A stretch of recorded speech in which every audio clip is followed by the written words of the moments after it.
Bienvenido a un nuevo contenido de Uninorte Co. No olvides suscribirte a nuestro canal.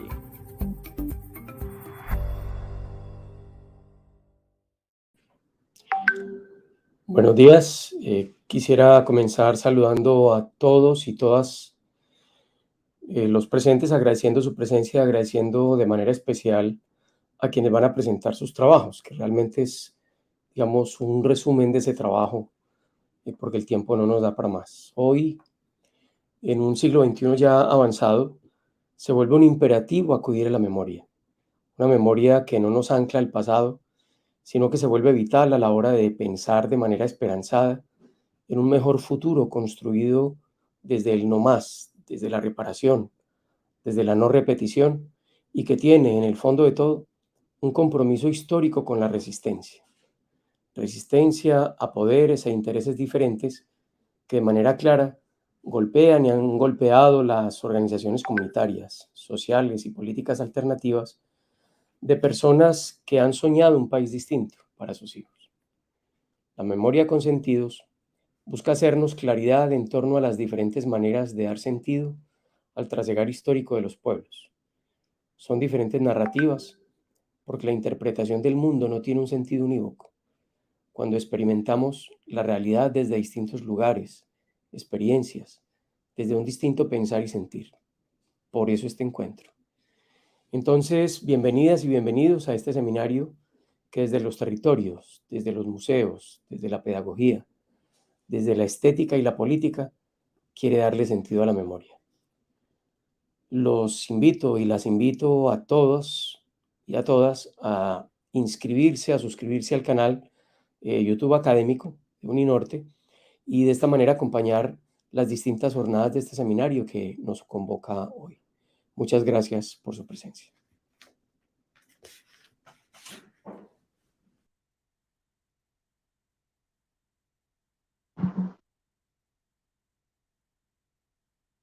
Muy buenos días. Bueno, aquí nosotros estamos desde el colectivo de comunicaciones Montes de María y estamos dando la bienvenida a todos y todas desde el corazón de los Montes de María con estas mujeres extraordinarias que son líderes y lideresas del territorio, y estamos esperando a Tito, a Juan Carlos, que ya también llega, pero yo quiero aprovechar este momento para dar la bienvenida, agradecer al padre, al profe Pedro por esas palabras tan sentidas, y sabemos que la memoria es fundamento para la paz. La memoria hunde sus raíces en la memoria viva de los pueblos, en la identidad cultural, en el territorio, en todo el proceso comunitario, organizativo, y desde los Montes de María, en este vuelo del Mochuelo, que es el Museo Itinerante de la Memoria y la Identidad, que hoy comienza a extender sus alas más allá del territorio, y está hoy conectándose con todos los que están aquí en el ciberespacio para decirles que lo que sucedió en nuestro territorio no vuelve a pasar. Por eso es importante narrar la memoria desde la primera voz de quien lo vivió, pero también no solo para quedarnos en las narrativas del conflicto, sino en la resiliencia, en la resistencia, desde el arte, la cultura y la comunicación. Creemos profundamente en el proceso de paz y creemos profundamente que la verdad, el esclarecimiento de la misma, la búsqueda de la verdad de las personas desaparecidas y la garantía de no repetición solo se tiene que ir construyendo en conjunto. No solamente los territorios que en Colombia vivimos esta guerra, que es una vergüenza nacional y que hoy se están reacomodando algunos de los grupos armados. Les vamos a decir y les vamos a seguir diciendo que no los queremos más nunca, que la guerra no la queremos. Y para eso estamos nosotros aquí hoy también, para contar un poco desde las experiencias, pero también agradeciendo a todos los académicos, a todos los investigadores y las investigadoras, y a estas 7 universidades que se han unido con nosotros a escuchar este eco del vuelo del mochuelo.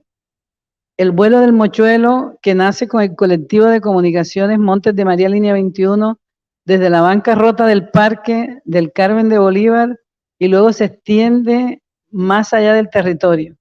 Por eso hoy, así como el profesor Pedro y como los compañeras que estamos aquí y el equipo del colectivo, agradecemos a todos y todas y son bienvenidos a este espacio de reflexión, a este espacio de narración y de círculos de la palabra. Mil y mil gracias.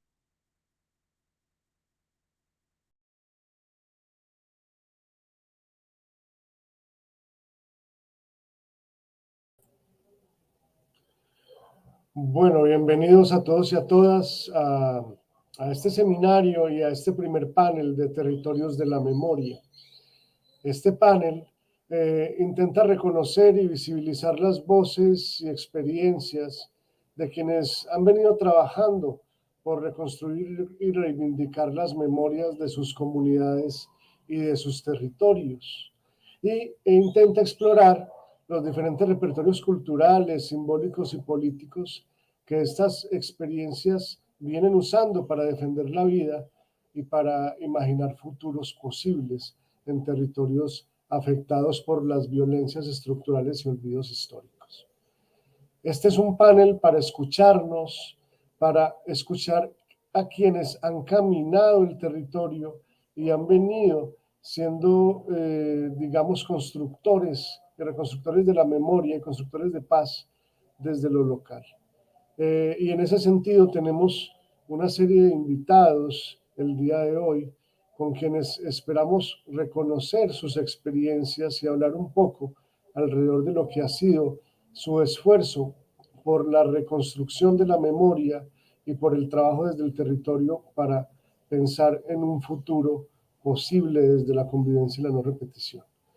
En este sentido, invitamos primero a Italia Zamudio Reyes, magíster en Antropología Contemporánea de la Universidad de los Andes, quien ha desarrollado su trabajo en la línea etnográfica y sus publicaciones y reportes investigativos de los últimos 20 años han versado alrededor de la memoria, la identidad, el territorio, los derechos humanos y las narrativas de paz en Colombia. Además, su trabajo ha sido fundamental para el diseño y el desarrollo del Museo Itinerante de la Memoria y la Identidad de los Montes de María. Actualmente es la coordinadora del área de investigación del colectivo de comunicaciones de Montes de María, Línea 21, en el Caribe colombiano. Bienvenida, Italia. Profesor Camilo, muy buenos días, profesor Pedro, Soraya.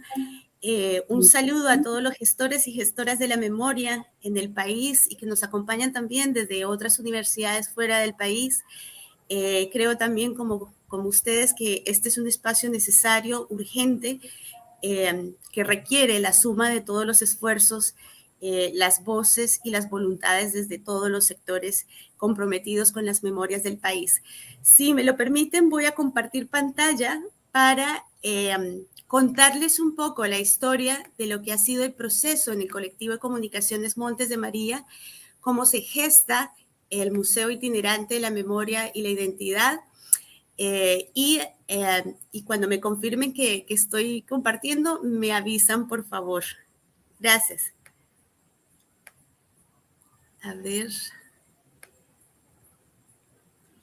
Share.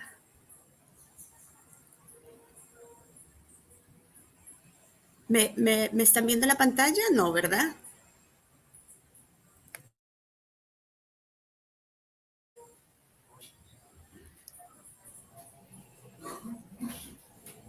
No, todavía no, ahorita. A ver, sí, voy a intentar nuevamente para no detenerlos. Perdón por el retraso. Había probado esto antes, pero ahora no me funciona. Un segundo, por favor.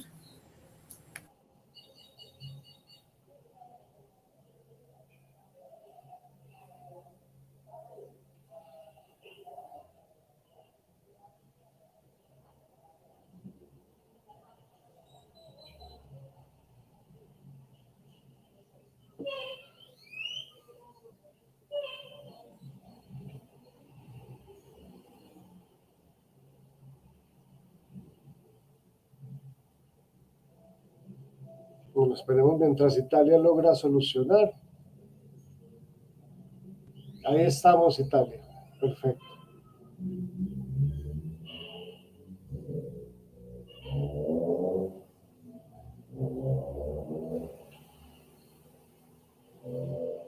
Listo, creo que ahora sí estamos, ¿verdad? Sí. Muchísimas gracias. ¿Aquí? Listo. Bien. Memoria a 3 tiempos. Primera parte. Lo que quisieron silenciar los señores de la guerra. Las primeras palabras empezaron a surgir muy despacio, con la voz aún quebrada por el dolor atorado, a punta de miedo y con la urgencia del llanto. Me parece que paró, se detuvo la pantalla. ¿Me confirman, por favor?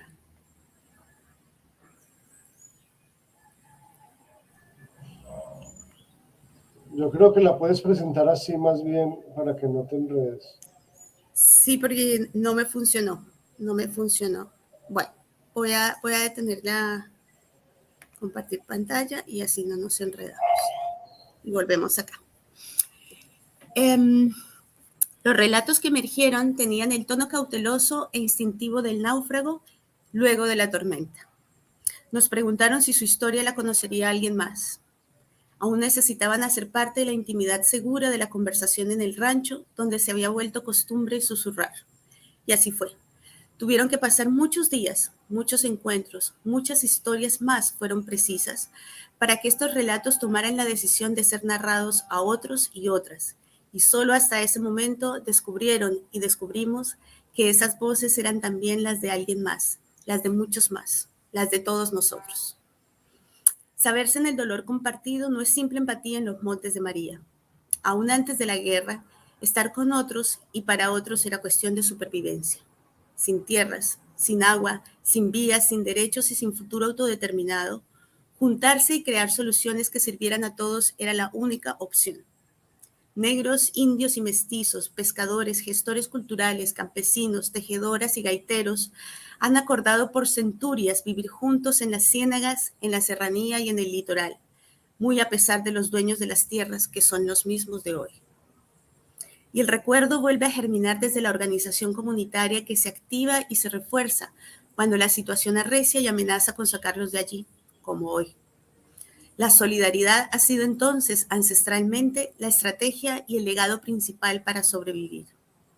En los tiempos de la guerra, cada relato surgía sin más cauce que la necesidad de poner fuera lo que adentro carcomía el alma y toma aire cuando narrar lo vivido se convierte en memoria, más allá del recuerdo y a pesar de la bruma del miedo y de los esfuerzos vanos por olvidar. Las palabras se hicieron cada vez más fuertes en la medida en que se dispusieron también a escuchar la voz de alguien más, alguien que como ellos había vivido la impotencia, la rabia y el dolor. Lo vil y lo abominable, la pesadilla infinita que no tenía rostro, termina por fin siendo nombrada por quienes esa brutalidad quiso borrar, sus sobrevivientes. Y lo logran hacer precisamente porque narraron con sus voces y pusieron nombre a los ausentes, porque su memoria no ha muerto y porque se saben, además de testigos, personas reales y no cifras, ciudadanos con agencia y no solo víctimas, sobrevivientes que sienten, piensan, dicen y actúan para que la larga noche cese. Sí, son sobrevivientes como lo han sido desde el principio de los tiempos. Los señores de la guerra han narrado al país y se han presentado por tantos años ante sus adversarios con acciones y palabras en el afán de legitimarse generando incesantes réplicas autojustificatorias. Han creado e impuesto al país las narrativas del odio para que el horror llegue reproducido como efecto inobjetable, es decir, con más odio. Esa es su lógica. Y el sufrimiento que surge de esas acciones se multiplica en la ciudadanía al no poder detener por ella misma las acciones que ocasionan ese sufrimiento. Es entonces el sufrimiento por no poder acabar con el sufrimiento, tal como lo afirma Le Breton en su reciente texto de Antropología del Dolor. Y esa latencia del sufrimiento perpetuo nos ha dejado estupefactos a muchos y a otros en el intento, algunas veces vano, de lidiar en la cotidianidad con la incertidumbre que se deriva de la victimización reiterada, y de la desconfianza impuesta en la que quedamos insertos en el macabro teatro maquinado por todos los bandos. ¿Cómo actuar para que el sufrimiento cese luego de 7 décadas de muerte? Esta pregunta ha sido respondida desde muchos rincones de Colombia. Cientos de iniciativas han construido espacios, acciones y procesos para acompañar y tratar de recuperar en forma alguna lo perdido, lo propio y lo de los demás. No puede haber niveles de aceptación de la guerra, y es allí donde, como museo itinerante de la memoria y la identidad de los Montes de María, el Mochuelo, pero también como organización territorial, nos concentramos reflexivamente en la generación de dispositivos para la narración, la interpelación y la acción transformadora. Cada vuelo del Mochuelo y cada nido construido por invitación de las comunidades es una oportunidad única. Viajamos por los territorios para escuchar y para comprender, juntos y juntas, las razones, los motivos, las explicaciones, las afectaciones y también las muy diversas formas de resistencia a seguir viviendo en la partitura de la guerra. Cuando el Mochuelo retoma su vuelo, lleva consigo las historias que la gente quiere contar. Lo que decidimos no callar como ciudadanía. La acción de narrar es política. Soy porque tengo voz y narro desde el lugar que habito, desde donde me reconozco y soy reconocido. Y lo hago porque es el lugar en el que puedo y tengo derecho a decidir, mi territorio. Pero es esta postura la que no le interesa a los señores de la guerra, porque en su apetito voraz de control territorial y réditos políticos y económicos, cualquier susurro es insurrección. Una pregunta es castigada como traición y la resistencia de las poblaciones a salir de sus territorios ancestrales es considerada desobediencia. Empero, cada una de esas voces asomadas en la trastienda se convirtió en relato sobre el significado de vivir en medio de la violencia, y con la potencia de una experiencia vivida en primera persona y sufrida en plural, los cauces de la narración se abrieron con la certeza de que al fracturar el silencio, el narrador o la narradora también recuperaba su nombre, su historia y su lugar en el territorio. Y este es el elemento central de nuestro trabajo como colectivo de comunicaciones.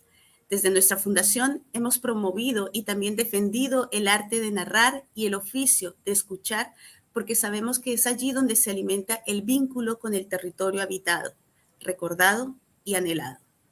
Es en la narración donde se construye la agencia individual y donde se resuelven las tensiones colectivas. En las palabras cantadas, en los relatos tejidos, en la labranza solidaria del pancoger, en los mensajes rítmicos de la tambora y de la gaita, en la décima rebelde y en los cantos de vaquería, se encuentran las voces que la guerra no sabe escuchar. Y allí es donde debemos prestar atención quienes creemos que una vida parecida a la que soñamos sí es posible.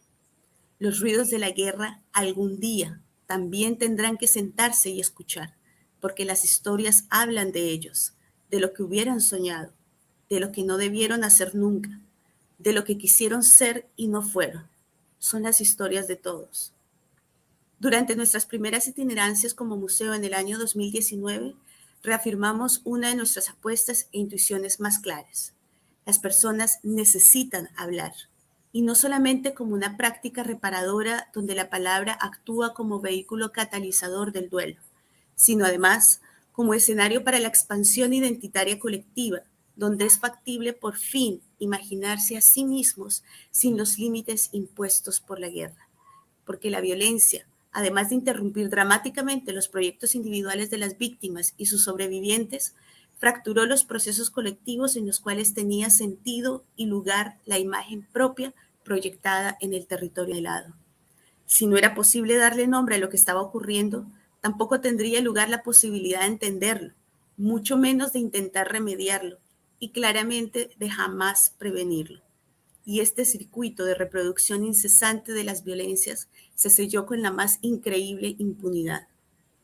En ese tránsito de lo íntimo hacia lo enunciable, de lo individual hacia el colectivo, tiene lugar el reconocimiento de la potencia política de la voz. Al reconstruir lo roto y al crear un nuevo escenario para ejercer sin miedo el derecho a la palabra, cada relato se abre paso en un mundo de significación que había sido usurpado. porque el plan siempre ha sido solo uno: imponer al territorio su agenda mientras el silencio se garantiza con terror. Por ello, en las conversaciones que tienen lugar cotidianamente, debemos volver a escucharnos. Las personas que han acudido a los nidos del mochuelo se han descubierto hablando de sí y escuchando a otros a través de una pantalla, de una imagen o de un audio, o mirándose directamente a los ojos, y han hablado con esos cantos que reconocen nuestras memorias. Cada uno de nosotros en nuestros territorios está en capacidad y también en el derecho de narrar la existencia propia para exponer por fin el futuro siempre pospuesto. Por ello consideramos cada voz como un camino para mirar el pasado desde los anhelos del presente y con las apuestas del futuro sobre la mesa, donde todos y todas somos protagonistas. La mirada de la realidad para nosotras entonces no es contemplativa, interpela al mundo y es a la vez autorreflexiva. Nos ubica en un etos y en una praxis de sentido y conciencia colectiva del bien común, en esta casa grande que es nuestro territorio. A esa mirada reflexiva la llamamos agencia política, y es a través de la pedagogía sobre su pertinencia e importancia que realizamos cada una de nuestras acciones. La aplicamos en nuestros talleres, entrevistas, círculos de la palabra como el que estamos desarrollando hoy, en las conversaciones al pie del fogón, en los cineforos y en las producciones de piezas museográficas desarrolladas desde, con y para el territorio, con todas sus contingencias y también con todos sus aprendizajes. El Mochuelo es una plataforma que, junto con el Cineclub itinerante La Rosa Púrpura del Cairo, el Festival Audiovisual FAMA, la producción de semilleros de investigación y los procesos de pedagogía de la Escuela Audiovisual y Ejercicio Ciudadano constituyen nuestras apuestas de acción transformadora en el territorio de los Montes de María. Y las palabras tomaron vuelo desde el corazón. Los mochuelos cantores. Cada persona está en capacidad de enriquecer los contenidos del museo con su propia experiencia vital, emocional, comunitaria, crítica, investigativa y narrativa de las memorias del territorio montemariano. Sus voces son la razón de ser de esta apuesta para narrarnos a nosotros mismos y para recuperar los sentidos de nuestra vida en comunidad, para gestar los proyectos vitales de dignidad y autonomía, para volver a escucharnos. Es por ello que el mochuelo nunca podrá ser una obra acabada. Los mochuelos cantores escuchan y promueven la narración con la convicción y el amor por un territorio que hoy debe pensarse a sí mismo nuevamente para emprender el vuelo. De allí que la participación comunitaria sea el sustento de nuestro museo, mientras el diálogo poblacional, hoy dinamizado a través de este dispositivo, sigue una partitura propia emanada de las prácticas, enfoques y metodologías de trabajo que hemos creado como organización territorial y también de las que hemos aprendido de tantos otros procesos de muy diversos lugares, tiene lugar toda nuestra apuesta. Esta conciencia de nuestro lugar reflexivo nos permite encontrarnos con humildad, con otros saberes como la etnografía y la museología, en un diálogo fecundo que crece y se convierte en nuevas y poderosas fuentes reflexivas. Hoy, por ejemplo, nos sabemos ajenos a la función testimonial del relato y a su inserción en la memoria histórica institucional y hegemónica que homogeniza y también silencia. Tomamos distancia de conceptos propios de la museología convencional para identificarnos más con aquellos que promueven unos museos sin pedestales, más cerca de las voces y de las realidades territoriales y más conscientes del papel profundamente transformador del trabajo museístico. Los roles y funciones tradicionales, como las de los guías de museos, las curadurías expertas e incluso las salas de exhibición temáticas, pujan en el mochuelo por volver a sentarse en las mecedoras de los ranchos para hablar y para escuchar sin autoridades canónicas que pongan rótulos a nuestra agencia ciudadana. Para esos nuevos museos en transformación, las salas de exhibición no son más recintos exclusivos de la exposición objetual y su devenir, y son en cambio una oportunidad para pensar juntos y juntas, para imaginar y hacer de la reflexión una práctica política capaz de crear un mundo en el que podamos vivir dignamente. En el mochuelo, abrimos las puertas y las ventanas para que el territorio se extienda sin temores en su ancho recorrido por las memorias de los pueblos del Bolívar Grande. El grito identitario que encarna la resistencia cultural pacífica y civilista de nuestras comunidades a tanta violencia impuesta, es una clara muestra de que el territorio quiere escribir su propia historia, como antes, cuando los tabacos explicaban las distancias y los calabazos viajaban por los caminos llevando las semillas de las cosechas veredales. Las violencias que nos silencian han mutado de tantas formas y con varios responsables por tantas décadas que los hondos daños ocasionados se han multiplicado exponencialmente sin talanqueras suficientes a la vista.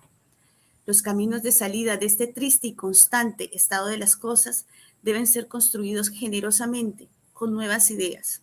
Deben ser reforzados con los aprendizajes alcanzados en nuestro territorio y deben ser trabajados y promovidos con insistencia y tenacidad para que por fin la vida se abra paso. Para lograrlo, se hace preciso narrar desde el corazón de los territorios y hacerlo por fin en primera persona del plural, donde todos y todas, cada uno de nosotros somos indispensables para escribir nuestras memorias. Esa es la misión en el Museo Itinerante de la Memoria y la Identidad de los Montes de María, el Mochuelo. Muchas gracias por su escucha.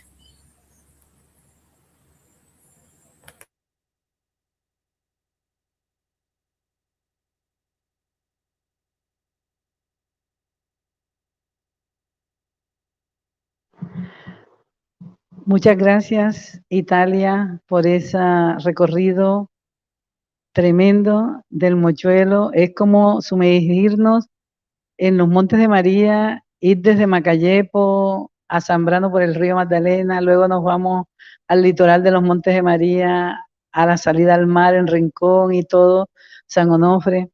Y podemos irnos también, Italia, en este viaje por la memoria, estos relatos a través de toda la línea de la presencia afrocolombiana, con ese gran Benco Biojó que cruzando la barrera del mar y la barrera del río a través del canal del dique se acentúa en todos esos palenques y viene buscando los montes adentro de María. Y a lo mejor ahí en Camarón, en la alta montaña del Carmen, en Santo Domingo de Mesa, quedó ese legado. Y aquí también lo tenemos esta tarde, esta mañana. Pero también con el tiempo los jóvenes, las mujeres y la comunidad LGTBI va abriendo paso en contra de la estigmatización, en contra de la exclusión. Y tenemos a Juan Carlos aquí que también está con nosotros para decirle al mundo que en los Montes de María también hay un grupo de jóvenes que le apuestan a la vida contra viento y marea y que hoy están afianzando su personalidad. Los vamos a presentar a ellos y a darles la bienvenida, primero que todo para que ellos saluden y digan de su propia voz y corazón quiénes son y qué hacen por acá, qué le tienen que decir a esta audiencia de este primer seminario internacional de memorias y relatos con sentido. Soraya, muchas gracias. Buenos días para todos, para todas y para todes. Empezamos esta mañana maravillosa con un lenguaje inclusivo para todes. Mi nombre es Juan Carlos Vuelvas Muñoz. Soy activista de la población LGBT del Carmen de Bolívar y para mí es maravilloso estar hoy en este espacio y no solamente contigo, Soraya, sino también con estas dos maravillosas mujeres que nos acompañan en este panel y que creemos que va a ser maravilloso todo este espacio esta mañana. Muchas gracias, Juan Carlos. Nosotros lo conocemos más como Tito. Entonces así te podemos decir, ¿verdad? Claro. Bueno, y Angelina, la seño Angelina que viene de la alta montaña del Carmen de Bolívar y para llegar a este set tuvo que pasar, ¿qué tuvo que pasar, señor? Tuve que coger un burrito, llegar a la represa del Playón, chalupa, moto para llegar hasta la curva de María la Baja, en María la Baja un bus hasta llegar al Viso y del Viso al Carmen de Bolívar.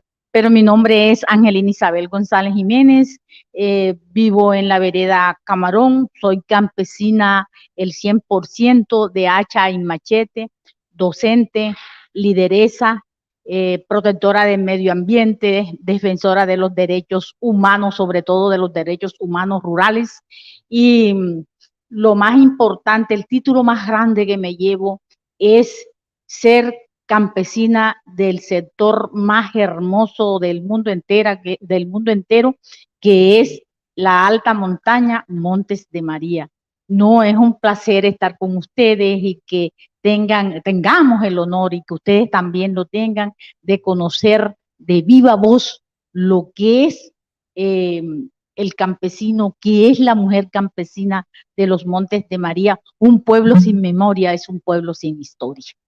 Muchas gracias, Ángel, y también la seño Ángel. Aquí nosotros a las profesoras le decimos la seño. Entonces, aquí tenemos otra sabedora, otra mujer lideresa, una mujer grande, en el sentido de que ella, a pesar de todas las dificultades, y ha seguido adelante organizándose con otras mujeres, otros jóvenes, desde su pueblo natal, que es Zambrano Bolívar, que está a la orilla del gran río de la Magdalena, y ella es Rosina Martínez Ochoa.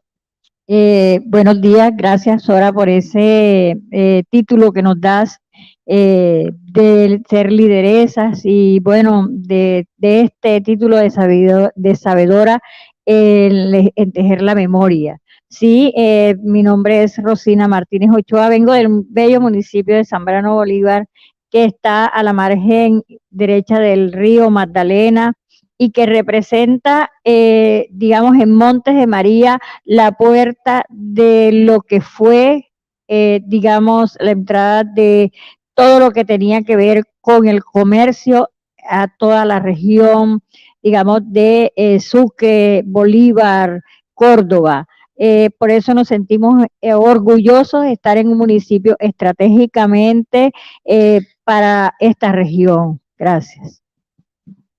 Bueno, este panel, que es la primera mesa para abrir este círculo de la palabra, para abrir esta conversación al pie del fogón, como le llamo yo, como le llamamos acá en el colectivo, también va a tener en otro lado de la conectividad a otro gran líder, que es Rafael Pozo Parra, de San Juan de Pomuceno, de Las Brisas, pero también va a tener a Mayra Ruiz, desde Planada, Tolima, y a Mariela Ávila, que es una seño, yo le digo la seño cuando ella es una súper docente de la Academia de Chile, del país chileno.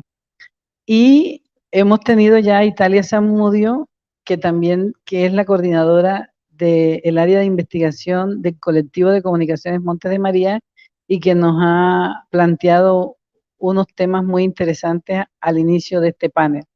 Y voy a tener un compañero en la moderación, también en el otro lado virtual, desde la Universidad del Norte, que es el profesor Camilo Pérez, y que Camilo, además de ser cineasta, de ser un gran amigo, es además un profesor de la Universidad del Norte que está coordinando toda esta investigación y este trabajo, que como coinvestigadores, el colectivo de comunicaciones y todos los mochuelos cantores que están aquí detrás de cámara, también a ellos les queremos decir que se unan y se están uniendo a esta transmisión. Entonces, bienvenido Rafa, bienvenido Mayra, Camilo, que más adelante poncharemos para que siga también la transmisión y el pensamiento y circule la palabra. Mientras tanto, nosotros estamos acá en esta primera etapa de esta mesa con Rosina. Vamos a comenzar con ella preguntándole a Rosina, ¿qué importancia tiene para ti la memoria? ¿Por qué es importante recordar? ¿Por qué es importante olvidar o no olvidar? ¿Para qué recordar? ¿Qué has hecho tú desde tu experiencia y la organización de mujeres que lideras, y sobre todo este proceso que tú has venido haciendo del desminado humanitario, y que ha sido una apuesta política desde tu organización y desde tu vida misma propia en la experiencia? Casi nadie nunca en Montes de María señala estas hormiguitas y estos seres humanos como tú, que detrás están apostándole a que las minas antipersonas no vuelvan a explotar en los territorios nuestros. ¿Cómo ha sido todo ese trasegar? ¿Cómo es? Haciendo un poquito de memoria, pero también tengo por ahí una sorpresa, y es cómo tú tejes la memoria a través de los telares. En esos dos temas quisiera que pudiéramos contarle a nuestra audiencia, que es vasta a esta hora de la mañana. Están conectándose mucha gente en todos los países a donde llegue esta transmisión a través del canal de YouTube de la Universidad del Norte. Ahí se pueden conectar. Muchas gracias por conectarse. Rosina, bienvenida. Bueno, Cuéntanos. gracias, Sora, por concederme la oportunidad de narrar un poco la historia de mi vida y que quiere decir también la de Montes de María. Y es que te cuento que mis inicios como lideresa fueron en el año 94, 96, con la apuesta de luchar por el empoderamiento para la exigibilidad de derechos de las mujeres. Pero a raíz del conflicto armado y cómo nos tocó la guerra, cómo me tocó la guerra, digamos, en nuestro municipio y a mí personalmente, me cambió la vida, digamos, en el sentido de pensar que no solamente somos las mujeres quienes somos víctimas, sino toda una comunidad. Y en esto replanteé, digamos, esa manera como veníamos haciendo de empoderamiento, y también me vinculé como a luchar por el derecho a la vida sin género. Indiscriminadamente venía siendo violentada en nuestras comunidades, y principalmente la vía Carmen Zambrano era una de las más violentas en el país en esos momentos. Y nos tocaba encerrarnos, nos tocaba hacer muchas cosas, o sea, algo que hoy no quisiéramos volver a vivir. Entonces, desde ahí empezamos, conocí la campaña colombiana contra minas, y empezamos como que esa educación en el riesgo, a disminuir esos riesgos que se podían presentar digamos, en nuestras comunidades, en nuestras veredas, y eso ha sido una lucha de años. Y bueno, hoy Zambrano abrió la puerta para ver un desminado humanitario, porque venía haciéndose, era muy ceñido a lo militar. Entonces, miramos que el desminado humanitario es más amplio, tiene unas capacidades y digamos, unas ventajas, porque va a abrir la puerta a que nuestros campesinos volvieran a su tierra, volvieran a cultivar, volviera a revivir el campo. Entonces, desde allí, desde esa perspectiva de vida, empecé mi trabajo de liderazgo reconstruyendo, digamos, las partes, como digo yo, que también se quebraron con la mina, que pues de todas maneras murió mi esposo, y el cual quedaron 4 hijos, y me tuve que hacer a la vida, digamos, de las responsabilidades, asumir también las de él, para yo también sacar a los hijos adelante, y que eran retos muy, digamos, eran retos demasiado difíciles por la violencia en la que estamos sumidos todas las comunidades, digamos, porque donde no estaba el uno, estaba el verde, estaba el rojo, estaba el amarillo, y era muy difícil mantener a nuestros hijos en la línea del bien. Entonces, también eran retos personales en los cuales hacer personas de bien en medio de tanta violencia. Los jóvenes que hoy son semillas de paz, que son constructores de paz, son los hijos y los nietos de ustedes, estas mujeres montemarianas con los pies en la tierra, que sacaron adelante, más allá del dolor, a la familia y a las comunidades y a sus organizaciones. Pero me dijeron por ahí que tú empezaste como a tejer, como a narrar la memoria a través de unos hilos, de un color, de otro color, de unos pedacitos de tela, porque tú eres modista esencialmente, ¿no? Sí. Entonces, y tu familia tienen un taller de modistería en Zambrano, y creo que toda la vida antes del conflicto y durante y ahora vuelven a retomar cómo cortar tela, cómo poner pedacitos, cómo hacer un traje nuevo. Un traje nuevo es lo que necesitamos los montemarianos y Colombia para poder seguir adelante, ¿verdad? Claro. ¿Cómo narrar esas memorias en estos telares? Bueno, Sora, aparte de tener un traje nuevo, también tenemos unos retazos, y nosotros a veces nos reconstruimos de esos retazos. Entonces, allí nace esta gran idea de reconstruir la memoria. Este es un telar, por lo menos, que nos muestra el gran río de la Magdalena. Es memoria de algún lugar turístico que tuvimos, y se reconstruyó a partir de los retazos y de lo que tenemos en nuestra memoria, que era la cultura viva, que lo que somos nosotros. Aparte de tener digamos, todos esos espacios físicos, nosotros también tenemos una cultura viva y que queremos transmitir y que esto no muera, sino que siga. Cómo las mujeres y cómo los hombres, desde cada uno de sus enfoques diferenciales, también pueden tener cabida dentro de la memoria histórica, dentro de estos retazos y dentro de todas estas, digamos, ilusiones de volver a tener en nuestro campo toda esta vivencia, de volver a reverdecer el campo. Bueno, pero eso que narra esta historia, ven y te ayudo con este aquí. Bueno, este narra lo que es una granja que nosotros teníamos en Montes de María. Cada uno de los elementos está hecho de lo natural, de lo que nosotros encontramos normalmente en un rancho, en una vereda, digamos, en nuestro medio. Los animalitos, La cotidianidad. La cotidianidad representada en un telar, y eso es lo que queremos vender. Estos son los Montes de María. Estos son los Montes de María, y este es un rancho de una vereda en Montes de María, Bueno. y la familia.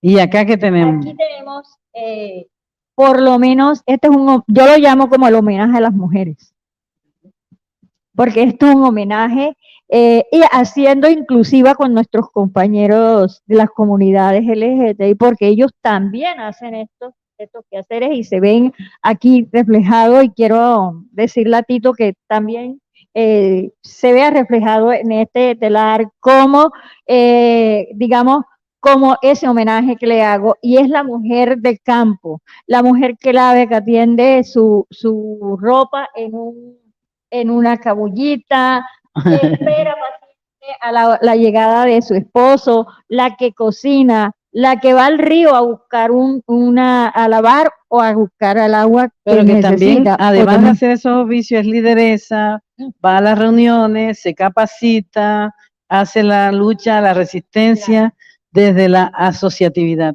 Desde la asociatividad, y vincula no solamente a las mujeres, sino a los hombres, a los niños, y ahorita desarrollamos también, digamos, esa parte de emprendimiento, de saber que podemos ser productores, que podemos tener nuestros propios ingresos, y entonces yo creo que iniciamos ahí, ojalá con la bendición de Dios nos vaya bien para poder En seguir el aquí, adelante. en el ahora, los emprendimientos para la economía solidaria con las mujeres de estas organizaciones y de estos jóvenes. Pero para finalizar contigo esta primera etapa y después escuchar a Tito, queríamos preguntarte qué papel juega este tejer, este poner colchas de retazo en la parte de acompañamiento psicosocial. Nos lleva a un relajamiento y a motivarnos nuestro pensamiento, a vernos realizadas dentro de un retazo y de unos colores que son nuestra vida, y que debemos ser así. O sea, nuestra vida no puede ser gris todo el tiempo, sino ponerles colores y mostrarlo al mundo, saber que nosotros por dentro tenemos esta conciencia y somos de esos colores. Bueno, ella es Rosina Martínez Ochoa, que es una sabedora que está transmitiendo este conocimiento no solo a las mujeres de su municipio, sino de los Montes de María. Ha hecho ya 2 círculos de la palabra y unos talleres con los jóvenes mochuelos cantores del Museo de la Memoria. Y el año pasado tuvimos la oportunidad en el FAMA, en el Festival Audiovisual, de que ella pudiera en escena, en una sala más allá del dolor del Museo de la Memoria, estos tapices, estas historias contadas en retazos, desde las 15 mujeres con los pies en la tierra, como también 15 jóvenes que interactuaron con ustedes en ese círculo de la palabra. Gracias, Rosy, por todo ese saber y esa experiencia con los jóvenes, finalmente, ¿cómo fue? Bueno, gracias, Sora, a ti por brindarme la oportunidad de transmitir estos conocimientos empíricos y que nos dan muchas ganas de seguir adelante, y que yo me siento orgullosa hoy de ver los telares en el Museo de la Memoria, entonces del Museo Itinerante, y que sé que muchas personas los han visto y que creo que reflejan lo que es Montes de María y lo que somos la gente, lo auténtico que somos en Montes de María. Bueno, muchas gracias. Yo creo que están en sintonía. Creo que Julio debe estar reportando sintonía, o Daniel. pero las preguntas que también estén haciendo en el chat para más adelante poderlas responder en el tiempo que nos den, porque ustedes saben que en la televisión el tiempo es oro. Por eso, Tito, te queremos invitar para que le cuentes a esta audiencia del mundo que nos está viendo en este momento. Porque un campesino montemariano precisamente que está por aquí, Manuel de Agua, aquí, este campesino de ovejas, de Azocares, estábamos haciendo una transmisión y es la anécdota que voy a contar. ¿Y por dónde va a salir eso, señor Soraya? No por el internet. Ese internet sí escupe lejos, ¿verdad, señor? Entonces hoy yo creo que está el internet rebotando en las redes y en la conexión de este diálogo, de este seminario, primer seminario internacional de memorias y relatos con sentido. ¿Cuáles son esos sentidos, Tito?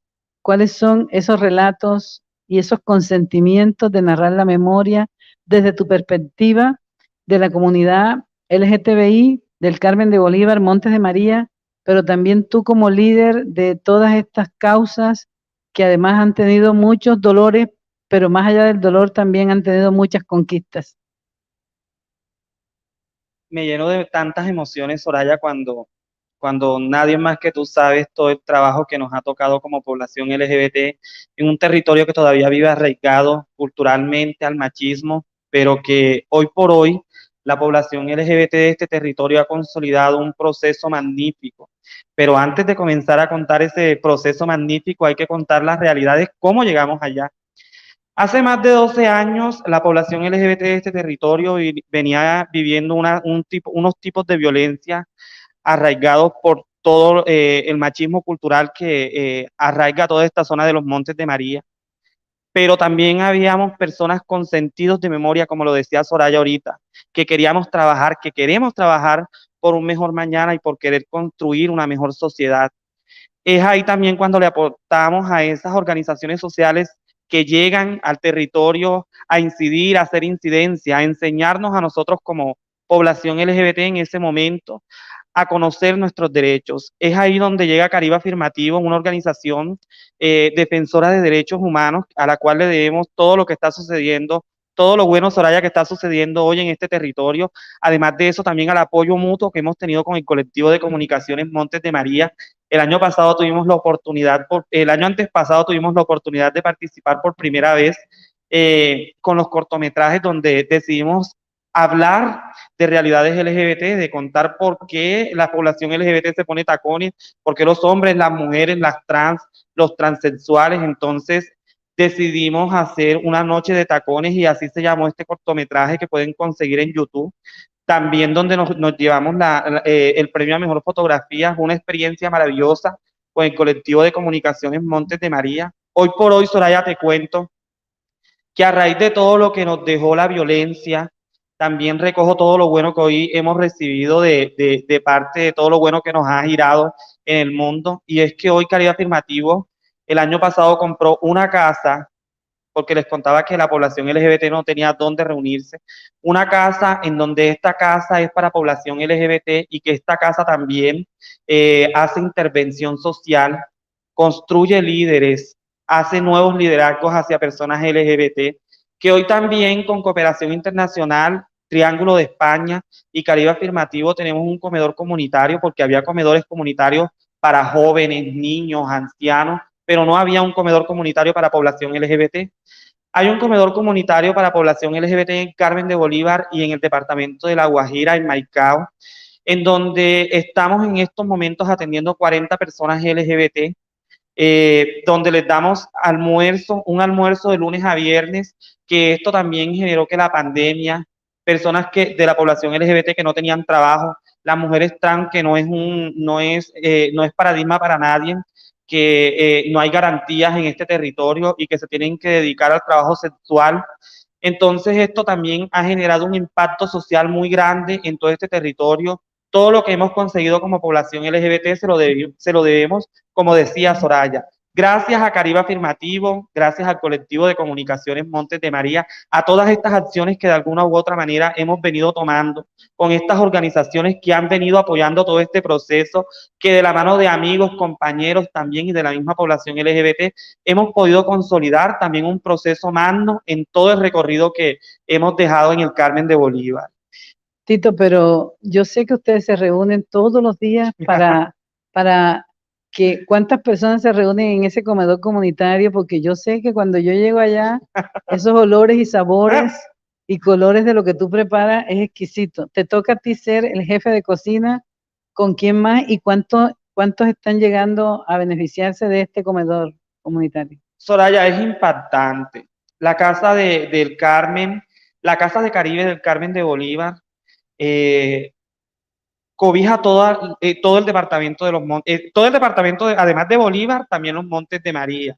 Llegan personas LGBT de Zambrano, de San Jacinto, de San Juan, de Ovejas, hasta la Casa de Paz, al espacio de la Casa de Paz. Sí, yo soy el jefe de cocina del comedor comunitario de la Casa de Paz, algo que no te conté, y es que el año pasado, con el apoyo de Triángulo de España, decidieron aportarle al conocimiento del culinario hacia personas LGBT. No se había apostado nunca y decidieron regalar un curso de manipulación de alimentos y alta cocina para 20 personas LGBT que lo estudiaran. Y eso fue un impacto tan positivo para nosotros, aprender las personas que no sabían manipular alimentos, las personas que no sabían cocinar. Nos graduamos el año pasado con este curso, del cual también agradecemos a Triángulo, a Caribe Afirmativo, por todo este proceso que ha venido adelantando en el territorio. ¿Cuántas personas llegan a Casa de Paz? No te tengo el dato exacto porque, así como te digo, van, vienen. El comedor comunitario solamente tiene cupo para 40 personas, a veces nos llegan más de 40. Nos toca solucionar, Soraya, porque la idea es que nadie se vaya sin comer. Nos toca jalonar, mirar qué hacemos. Como hacen las mamás, que hacen totalmente rendir la olla para que todo el mundo coma. Y yo creo que ustedes lo que están haciendo es fantástico, porque están haciendo primero de los sabores y olores y colores en la Total. cocina, la memoria ancestral de los alimentos, de lo que siembra el campesino y la campesina, como por ejemplo aquí nuestra amiga Angelina, ¿no? Pero quería decirte antes de cerrar contigo, Tito, y que pasemos a donde Ángel, la memoria que ustedes han hecho a través de construir la línea de tiempo. Sé que ustedes también tienen una galería, sé que ustedes también cuando inauguramos en Mochuelo fue con una serie de fotografías que ustedes mismos hicieron. Esa experiencia desde el arte, la cultura, porque además de ser el jefe de cocina, de ser un líder de estas luchas por la comunidad LGTBI, también eres un gran gestor cultural y un creador.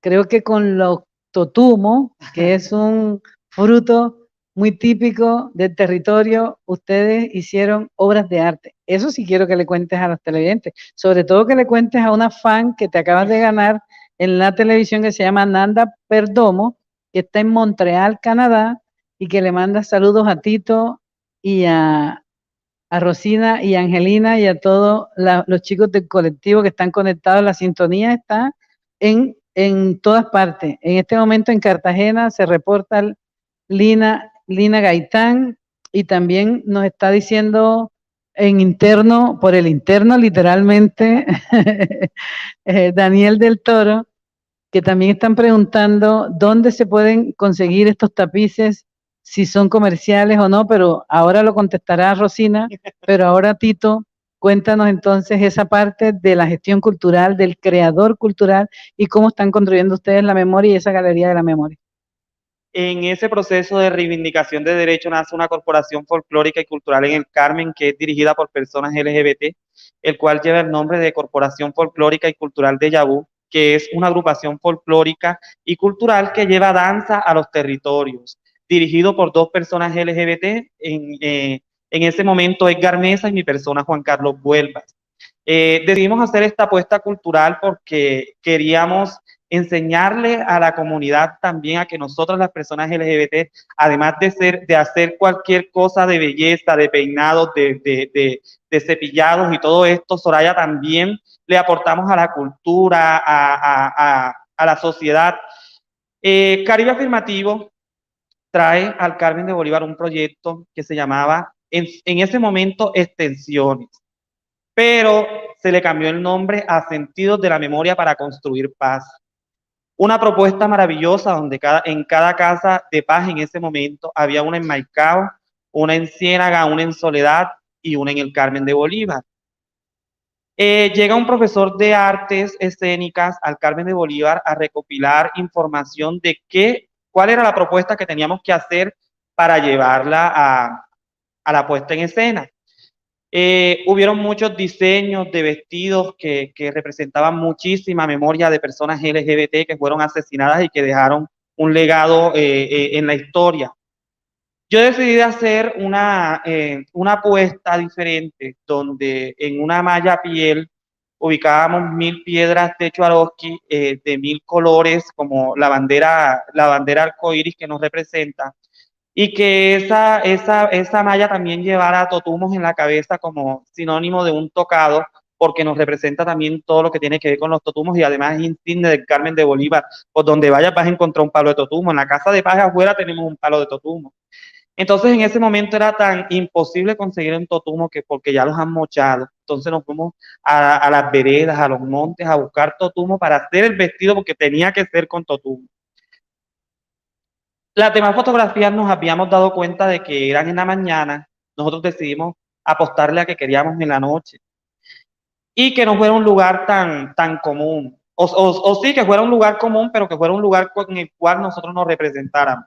Decidimos escogimos el corredor de la Canzona, porque sentimos que es un lugar que inspira muchísima paz, pero además de esa paz también, ahí se libraron muchísimas batallas y ahí también se contaron muchísimas historias y quisimos no dejar pasar la historia, sino que quedar ahí. Este proceso de resignificación también representa para nosotros todo eso que las personas LGBT dejaron en un legado. Porque es que esto que nosotros, estas mujeres maravillosas, están haciendo, Soraya, este trabajo que está haciendo el colectivo de comunicaciones y Caribe Afirmativo, lo van a ver nuestras nuevas generaciones, las generaciones que vienen detrás de nosotros, se van a dar cuenta de todo el trabajo que estamos haciendo. Es allí donde nace Sentidos de la Memoria para Construir Paz. A través de unas fotografías, estas fotografías inspiran a esas personas que dejaron o sentaron un precedente en la historia hacia los derechos de las personas LGBT, que los mataron, los asesinaron, los violentaron, y es representado a través de este vestido que pueden ver en la fotografía. Pero además de eso, también yo personalmente le adapté algo, y eran unas botas militares, Soraya, pero no unas botas militares cualquiera, sino que cuando nuestros papás veíamos que éramos LGBT y que ya estábamos a punto de cumplir los 18 años, nos enviaban a pagar el servicio militar como un castigo para que no fueras LGBT o para que en ese momento no fueras marica, por decirlo así. Entonces decidimos colocarle a este vestido unas botas militares, pero con un tacón altísimo para que nos representara también. Entonces eso fue una apuesta maravillosa que también decidimos brindarle al Museo Itinerante de la Memoria, que ya tú contarás el debido proceso por donde estuvo y que también tuvo muchísima acogida y de lo cual también te agradezco muchísimo porque sentimos que le debemos muchísimo al colectivo de comunicaciones Montes de María. Bueno, yo creo que el territorio mismo es quien habla, quien cuenta, quien narra y quien quiere poner en lo público lo que ustedes querían poner en esa galería. Más bien es al revés. Nosotros como colectivo agradecerles a ustedes que hayan tenido la confianza de depositar su memoria, su legado, su confianza y esta puesta en escena tan linda y estas fotografías que estamos llevando de pueblo en pueblo donde va y viene el vuelo del mochuelo.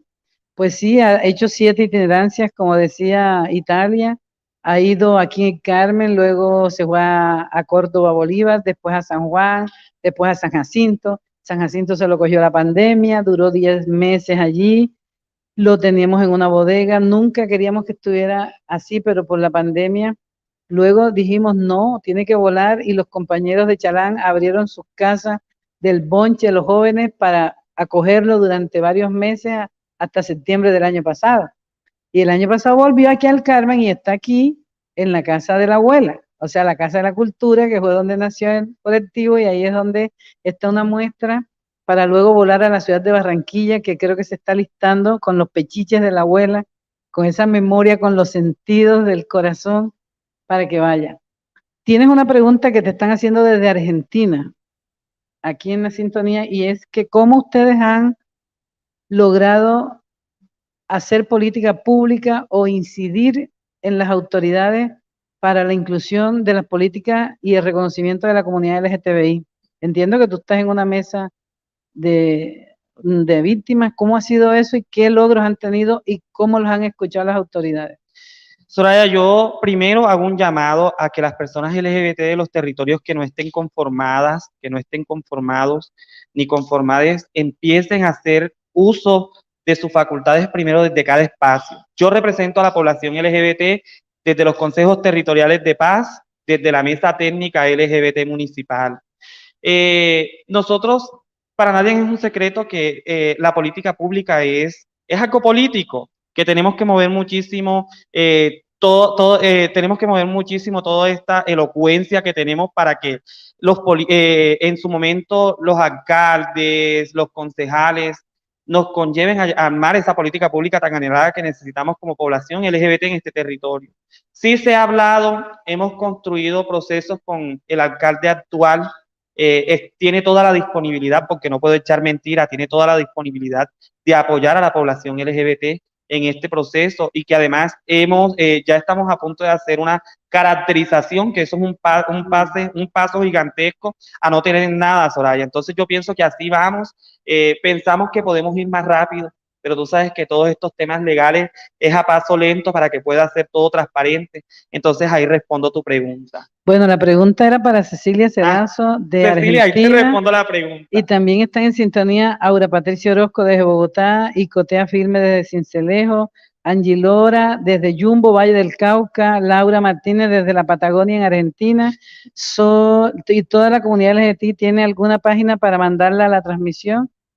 Están preguntando si ustedes tienen cómo conectarse o si los pueden conseguir en alguna página. Creo que eso es el proceso que va a comenzar este año con el colectivo, de cómo ustedes hacen su propia marca y la propia página. Entonces, nada, Cito, gracias de verdad por estar, y ahora vamos a estar en este círculo de la palabra con una voz campesina, una voz de una mujer que para nosotros es espejo. Yo a ella siempre le digo, y se lo digo de verdad, yo cuando sea grande quiero ser como Angelina González Jiménez. Señor, bienvenida. Gracias, gracias. ¿Cómo usted, en este mismo sentido de la memoria, del esclarecimiento de la verdad, de todo lo que ustedes han sufrido como población en esta parte del Carmen de Bolívar, de la alta montaña, pero también cómo la resistencia, la resiliencia, la lucha y la narración de la memoria en colectivo y personal, usted le puede contar a toda esta audiencia que aumenta cada segundo, la audiencia? Empiezo por decirles que soy la sexta dentro de 9 hermanos. Campesina, el 100% de hacha y machete, de pala y pico. Mi mamá, Sebastiana Jiménez, una señora muy visionaria. Sus 9 hijos, nadie sabía leer. Un día cualquiera me regaló a una sobrina que vivía en Palo Alto, Guayabal, Sucre, cambió mis estudios por mis servicios domésticos. Es allí donde se prende esa chispa, que ya yo nací con ella. Se prende esa chispa, se prepara y, bueno, debido a las circunstancias, porque nadie quiere tener un niño campesino en sus casas, es muy difícil que la ciudad, la familia le brinde un techo a un niño campesino. Entonces, me pasaron al Carmen de Bolívar, María la Baja, Palo Alto, Guayabal, Sucre. Bueno, aquí en el Carmen de Bolívar estudié hasta tercero de bachillerato en aquella época en el Politécnico. Me caso, tengo 2 niños a los 19 años, a los 21 soy madre soltera, regreso a Camarón, al seno familiar, como dice, con el rabo entre las piernas, sin un solo peso, con 2 hijos. Mi mamá, ella hacía dulce, bollo, peto, todo eso lo vendía mi mamá y me dijo, mija, donde comen uno, comen dos. Entonces, es allí cuando yo me doy cuenta que nadie en Camarón sabe leer. La única que sabía leer era yo y los hijos de las familias adineradas, de los pudientes. Entonces, me pongo un colegio de banquita, empiezo con los sobrinos más allegados y cuando para el año 77, para el 80, tenía 120 niños, trabajaba con todos esos niños y me doy cuenta que necesito prepararme, valido el bachillerato, estudio pedagogía, estudio normalista superior. A los 54 años recibí el título de licenciada con la Universidad de Pamplona. Bueno, y fue una lucha permanente por la educación. Me di cuenta que el docente rural es muy importante en el sector rural, porque un docente rural jamás dice que hay barro, jamás dice que hay garrapata, jamás le dice a su estudiante que vivir en el campo ese es estresante, eso es humillante. Al contrario, uno ve las floras, la flora, la fauna, el agua, el suelo, como algo muy atractivo, como algo muy llamativo, algo supremamente hermoso. Y uno en la pedagogía que le hace a los estudiantes, sembremos un árbol, cuidemos el agua, no matemos un pajarito, eso es maravilloso. Es así que para el año 87 yo monto un proyecto de aula con mis estudiantes sin saber, sembremos una planta. Esos niños que empezamos en preescolar, hoy en día tienen un vivero que producen una cantidad de plantas nativas para el rescate del bosque seco tropical. Pero bueno, con todos estos sacrificios, los grupos armados al margen de la ley se dan cuenta que Angelina González es muy diferente a las demás mujeres rurales, habladora, se defendía, nunca estaba callada, siempre muy aplomada, con mucho amor. Es así cuando yo me gano la problemática, la persecución de todos los grupos armados, hasta del mismo Ejército Nacional, porque no creían que había una campesina que fuera capaz de reclamar sus derechos. Bueno, pero siempre he dicho que en la violencia cada quien defiende sus derechos y uno no es inocente hasta que no demuestre lo contrario. Yo siempre confié en mí, confié en Dios, confié en mis amigos como Soraya Bayuelo, Ramón Torres, bueno, muchos amigos que confiaron en mí. Bueno, es así como nosotros enseñando a los niños con el amor a las plantas, el agua, el suelo, porque yo siempre he dicho que quien siembra una planta, siembra vida, siembra salud, siembra amor, siembra alimento y cultiva mucha paz estable y duradera en el tiempo y en el espacio. Bueno, entonces, y en un día cualquiera llega Jardín Botánico de Cartagena, Guillermo Piñere, ve esa gran iniciativa desde la base, entonces nos apoya en un proyecto ganándonos un premio nacional vivo. En la violencia, 2 helicópteros atacaron mi zona, bombardearon mi región desde mi cabeza. Entonces, una pieza radial violenta la convertí en una pieza radial literaria ganándome un premio nacional.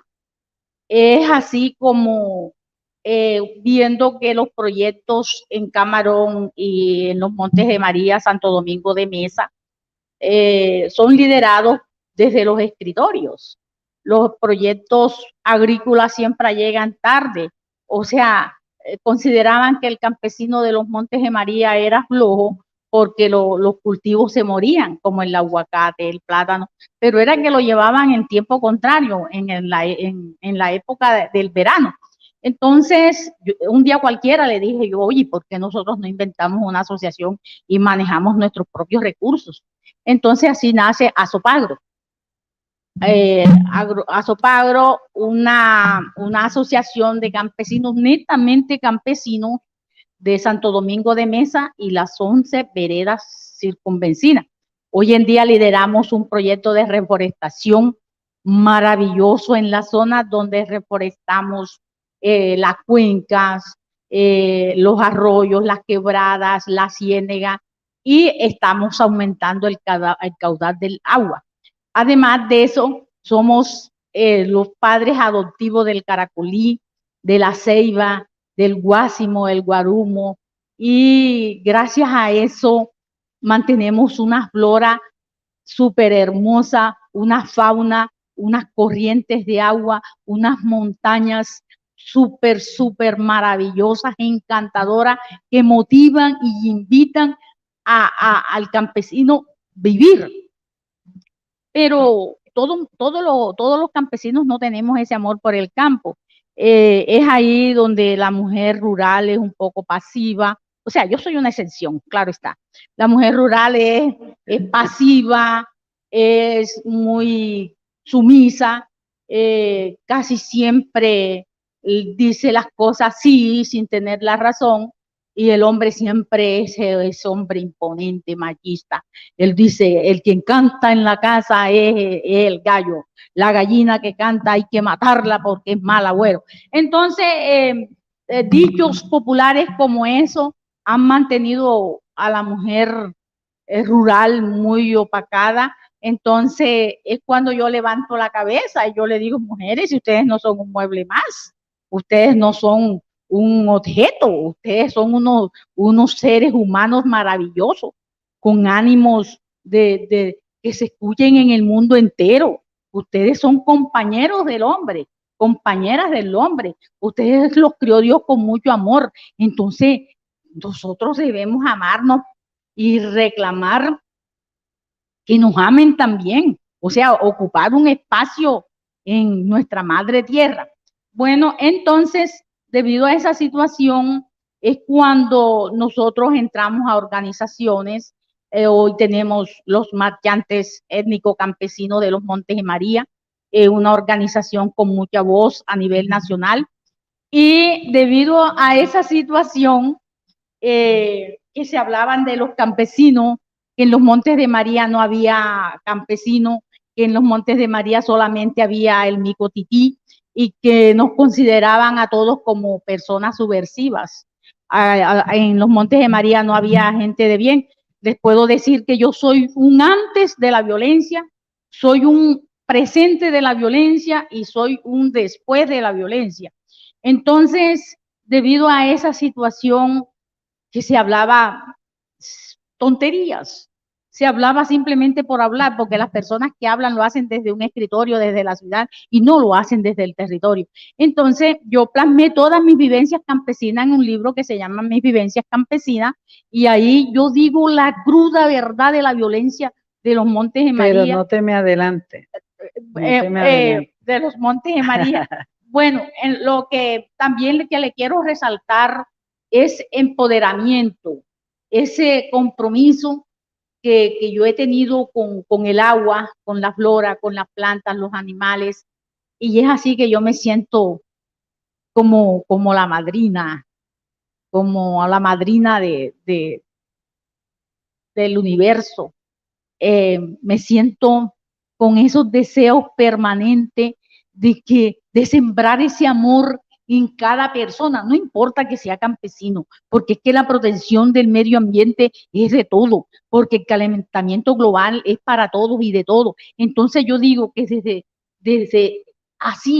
desde cada uno de los corazones, pensemos en una planta, pensemos en la gran belleza que tiene el campo, que pensemos en esa canasta de alimentos que hacemos llegar hasta la ciudad. Oye, yo diría que todas las personas del mundo entero debemos mirar hacia ese sector rural y amar mucho a la mujer rural y al hombre campesino. Mira, señora Angelina, están tan conectados contigo en este tema de quien siembra la tierra, siembra la paz, como decía también Jesús María Pérez Ortega, un gran campesino de la lucha campesina de los años 70 y un gran líder que hoy también es ejemplo para las nuevas generaciones. Ustedes son maravillosas, me están escribiendo aquí desde México. Arabela Zamudio dice, Sora, y yo estoy desde México. El ejercicio de la memoria debería ser parte de los programas sociales para cada territorio. los acompaño y tomo ejemplo. Estoy en YouTube, están en YouTube allí, Julio, conectados desde el canal de la Universidad del Norte. Y dice, son maravillosos, todo esto hace parte de los programas del medio ambiente, del cuidado social y político, que es una tendencia global. Y yo creo, Angelina, que el conflicto nos sumió en el silencio, en el dolor, pero la tierra, la madre tierra, la naturaleza, en ese lugar donde tú vives, que es paradisíaco, lo mismo donde vive Rosina, porque el río Magdalena se convirtió en la fosa común más grande de toda Colombia. Aún hoy sigue recibiendo los cuerpos de los desaparecidos, que son miles y miles en Colombia, y que hoy no hay justicia, que no hay reparación, que no hay esclarecimiento de la verdad. Pero creo que ustedes y nosotros tenemos la responsabilidad de narrar desde lo que cada uno está en la perspectiva que vive y en lo que nos toca hacer.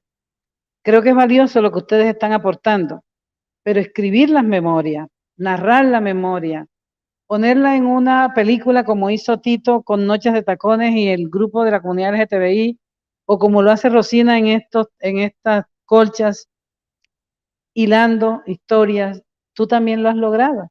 Lograron primero con el libro de toda la comunidad en colectiva narrar la memoria en el libro de Un bosque de memoria viva desde un la bosque alta de memoria montaña, viva. el Carmen de Bolívar. Y hoy el libro tuyo. Donde nos apoyó el Centro Nacional de Memoria Histórica. Fue un libro maravilloso porque ahí la musa no fue la mujer, no fue un hombre, no fue un lugar hermoso.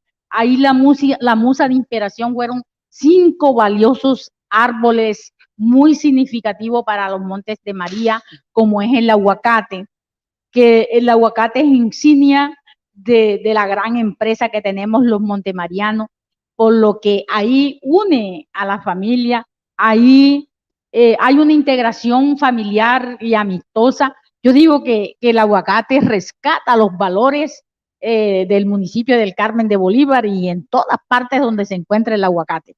También hablamos sobre el caracolí, porque en aquella época empíricamente veíamos que donde estaba un caracolí siempre había una poza. Poza es una corriente. Un sembrado de agua. Un sembrado, un cultivo un lago natural. de agua. Y que podía llegar el verano que fuera y esas pozas siempre mantenían con mucha agua. Es más, que entre más verano había, más agua tenían las pozas esas. Entonces, sin saber que el caracolí era un gran protector de agua, lo fuimos adoptando en la zona. Hoy Camarón es una zona muy rica en caracolí. Entonces, el caracolí también estuvo como musa en nuestro libro. El matarratón. El matarratón, yo digo que es el vivo ejemplo del campesino, porque hay veces que cuando el campesino viene del trabajo, de la roza, de la parcela, tú lo ves con el sombrerito viejo, con las botas, y viene cansadito así, que casi no puede por el maltrato del sol. Y se va al arroyo, se baña, se cambia, y cuando viene, chifla los tores, ahí como chiflan como chiflan los campesinos ahí. Vienen súper alegres. O vienen cantando así, ¿ven? Mochuelo.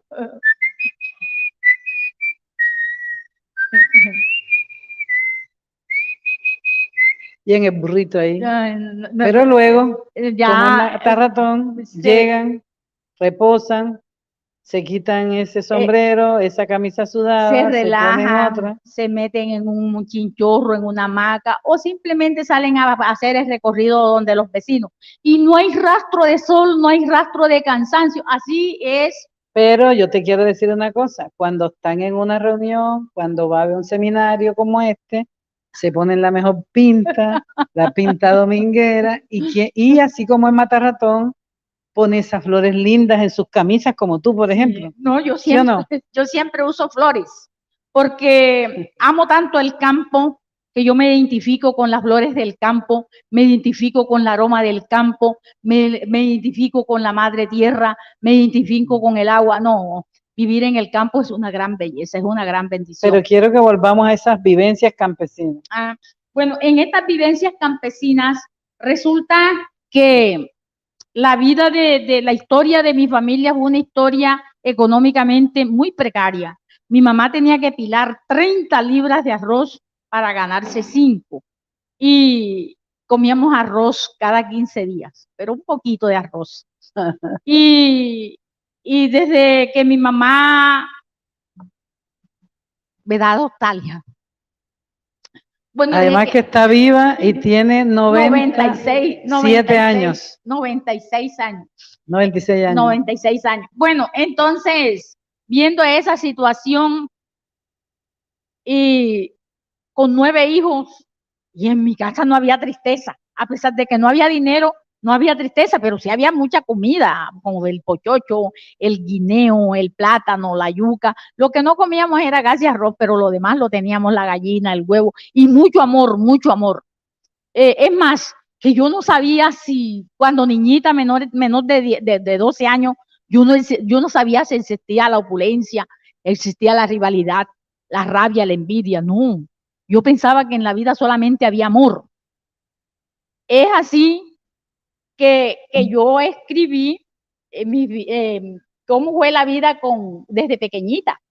Entonces, esa felicidad para los años, para las décadas del 90, fue truncada por los grupos al margen de la ley. Ya viene el desplazamiento, vienen los asesinatos, vienen las violaciones a nuestros derechos, vienen las exigencias, las humillaciones. Entonces, yo descubro como una estrategia. Cuántas veces me decían algo así que a mí no me gustaba, cogía el lápiz y un cuadernito viejo, y escribía. Y después que se iban, que yo leía lo que escribía, yo dije, wow, pero si yo sí escribo bonito, o sea, me encantaba lo que yo escribía. Y tuve una gran oportunidad, o Dios me dio una gran sabiduría, de que las problemáticas que yo tenía con los victimarios, no las consideraba problemáticas porque yo lo resolvía a través de mis escritos. Y cuando yo me enfrentaba con ellos, tenía la gran capacidad de preguntarle, oye, ¿tú por qué eres esto? Por medio de mis escritos, pude conocer qué es un victimario. Y hoy lo puedo decir públicamente que tras de un victimario siempre existe algo más violento que de pronto que hasta ellos mismos. Nunca acusé a nadie, nunca lo juzgué, porque solamente Dios tiene el poder y la autonomía para juzgarlo, porque tras de cada victimario está mi hermano, está un colombiano, está una persona humana que tiene a quien amar y tiene también quien los ame. Merecen oportunidad, merecen un trato mejor, merecen un perdón.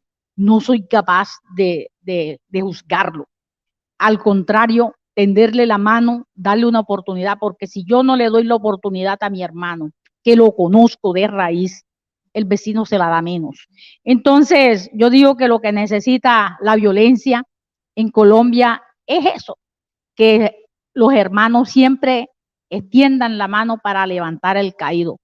Y por eso está consignado en este libro. Antes que hubiera ese perdón, esa negociación en La Habana, no sé, esta humilde servidora ya había perdonado.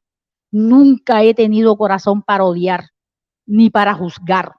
Entonces, yo los invito a que ustedes lean mi libro para que sepa que con amor se saca un cigarrón de la montaña y también puedan conocer que cuando un campesino es campesino de raíz, es como el pez fuera del agua se asfixia y el campesino fuera de su territorio empieza a morir, muere 2 veces.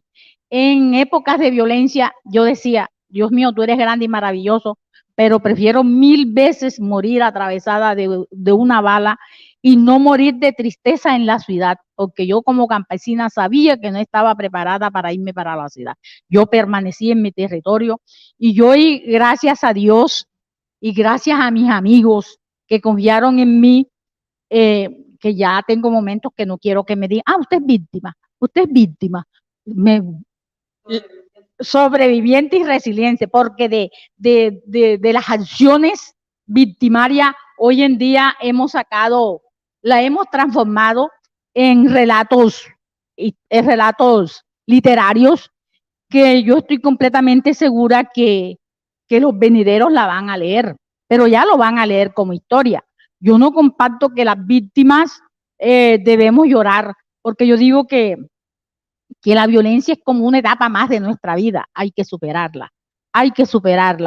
Pero en este caso el gobierno también tiene que darnos la mano, porque es que el gobierno tiene partes del territorio de los Montes de María donde no ha llegado y las víctimas todavía no son capaces de superar su duelo y todavía lloran.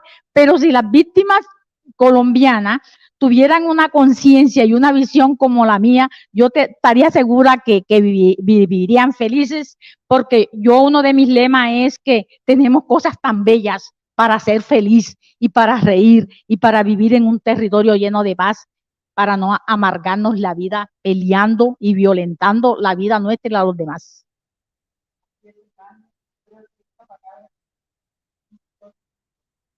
Yo tampoco, yo creo que la gran mayoría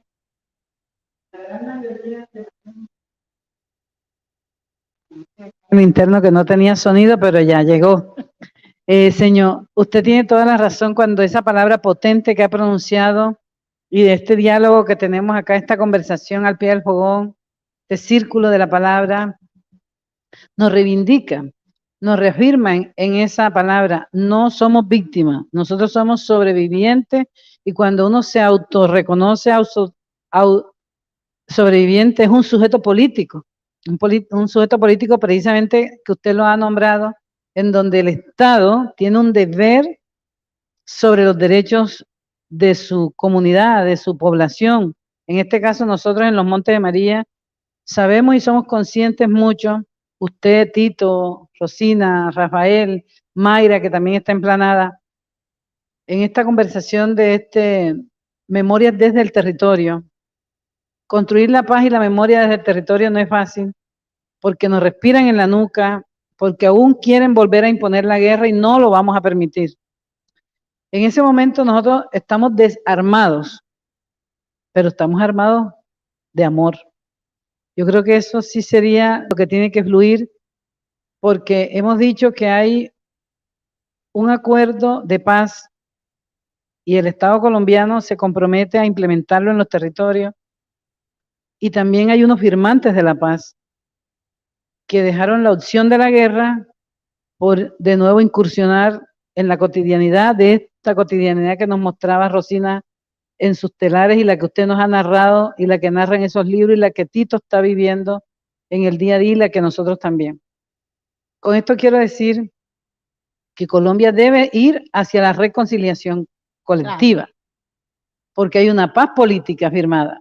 Pero si cada día lo que oye uno en las noticias es que hay masacre, que en una escuela como ayer me dolió tanto ver unas imágenes de unos niños tirados en el piso, allá en el Catatumbo, en la región donde está prendida la guerra, así como nosotros y usted, como le tocó a usted también con los ruidos de los helicópteros y el traqueteo de las balas, los niños acostados en el piso y la maestra les gritaba: no, no va a pasar nada, no va a pasar nada, tranquilo.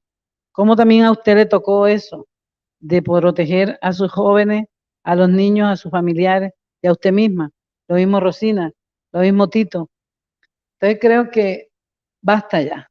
Creo que este seminario nos debe servir para gritarle al mundo desde los Montes de María que es posible la reconciliación, que el perdón es verdad que no se decreta, pero quien odia es quien se hace daño. Y creo que usted, Rosina, Tito, yo personalmente y Rafael, que está acá escuchándonos y que ahora va a entrar dentro de poco, hemos dado ese paso. Yo creo que hay que extender la mano, y eso ha hecho el Museo también de la Memoria. Aquí hay un espacio de reconciliación, de diálogo, en donde hemos visto testimonios de personas que han podido reconciliarse de corazón.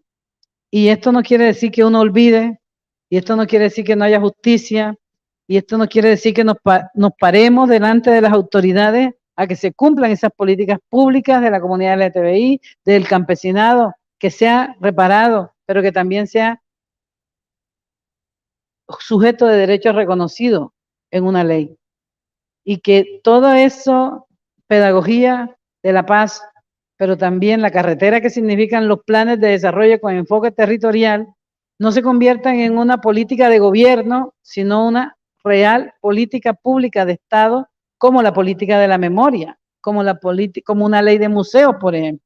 ¿Qué piensa usted de eso? ¿Y qué piensa Tito? ¿Y qué piensa Rosina para ir cerrando esta última ronda? Sorry, te quería dar una sorpresa, pero ya no va a ser una sorpresa solamente para ti, sino para el mundo entero. Ajá. Debido al mochuelo, que tú sabes que yo también nazco con él, por lo que las capacitaciones que me diste, las capacitaciones que recibimos sobre la libre expresión, la comunicación, me ayudaron mucho. Bueno, yo al mochuelo lo comparé bueno, porque yo sí conozco el mochuelo y sé que es un gran pájaro hermosísimo.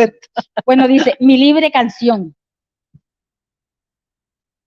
Esa mañana alegre y fría, te asomaste a mi ventana, me cantaste, qué bella melodía. Quise atraparte para que me cantaras todos los días. Lo pensé una y otra vez, pero siempre estabas allí cantándome una dulce melodía.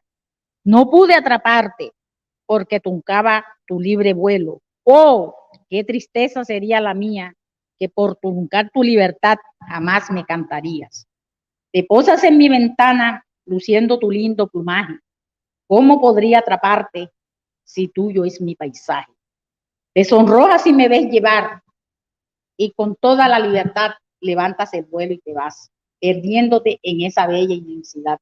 Por ser libre, es el mochuelo. Por ser libre recorres el mundo. Mi alma siente una inmensa paz, porque me cantas y te vas sin truncar tu libertad. Es el mochuelo.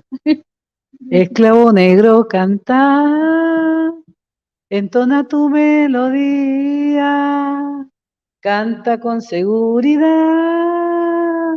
como anteriormente hacía, cuando tenía libertad en los montes de María.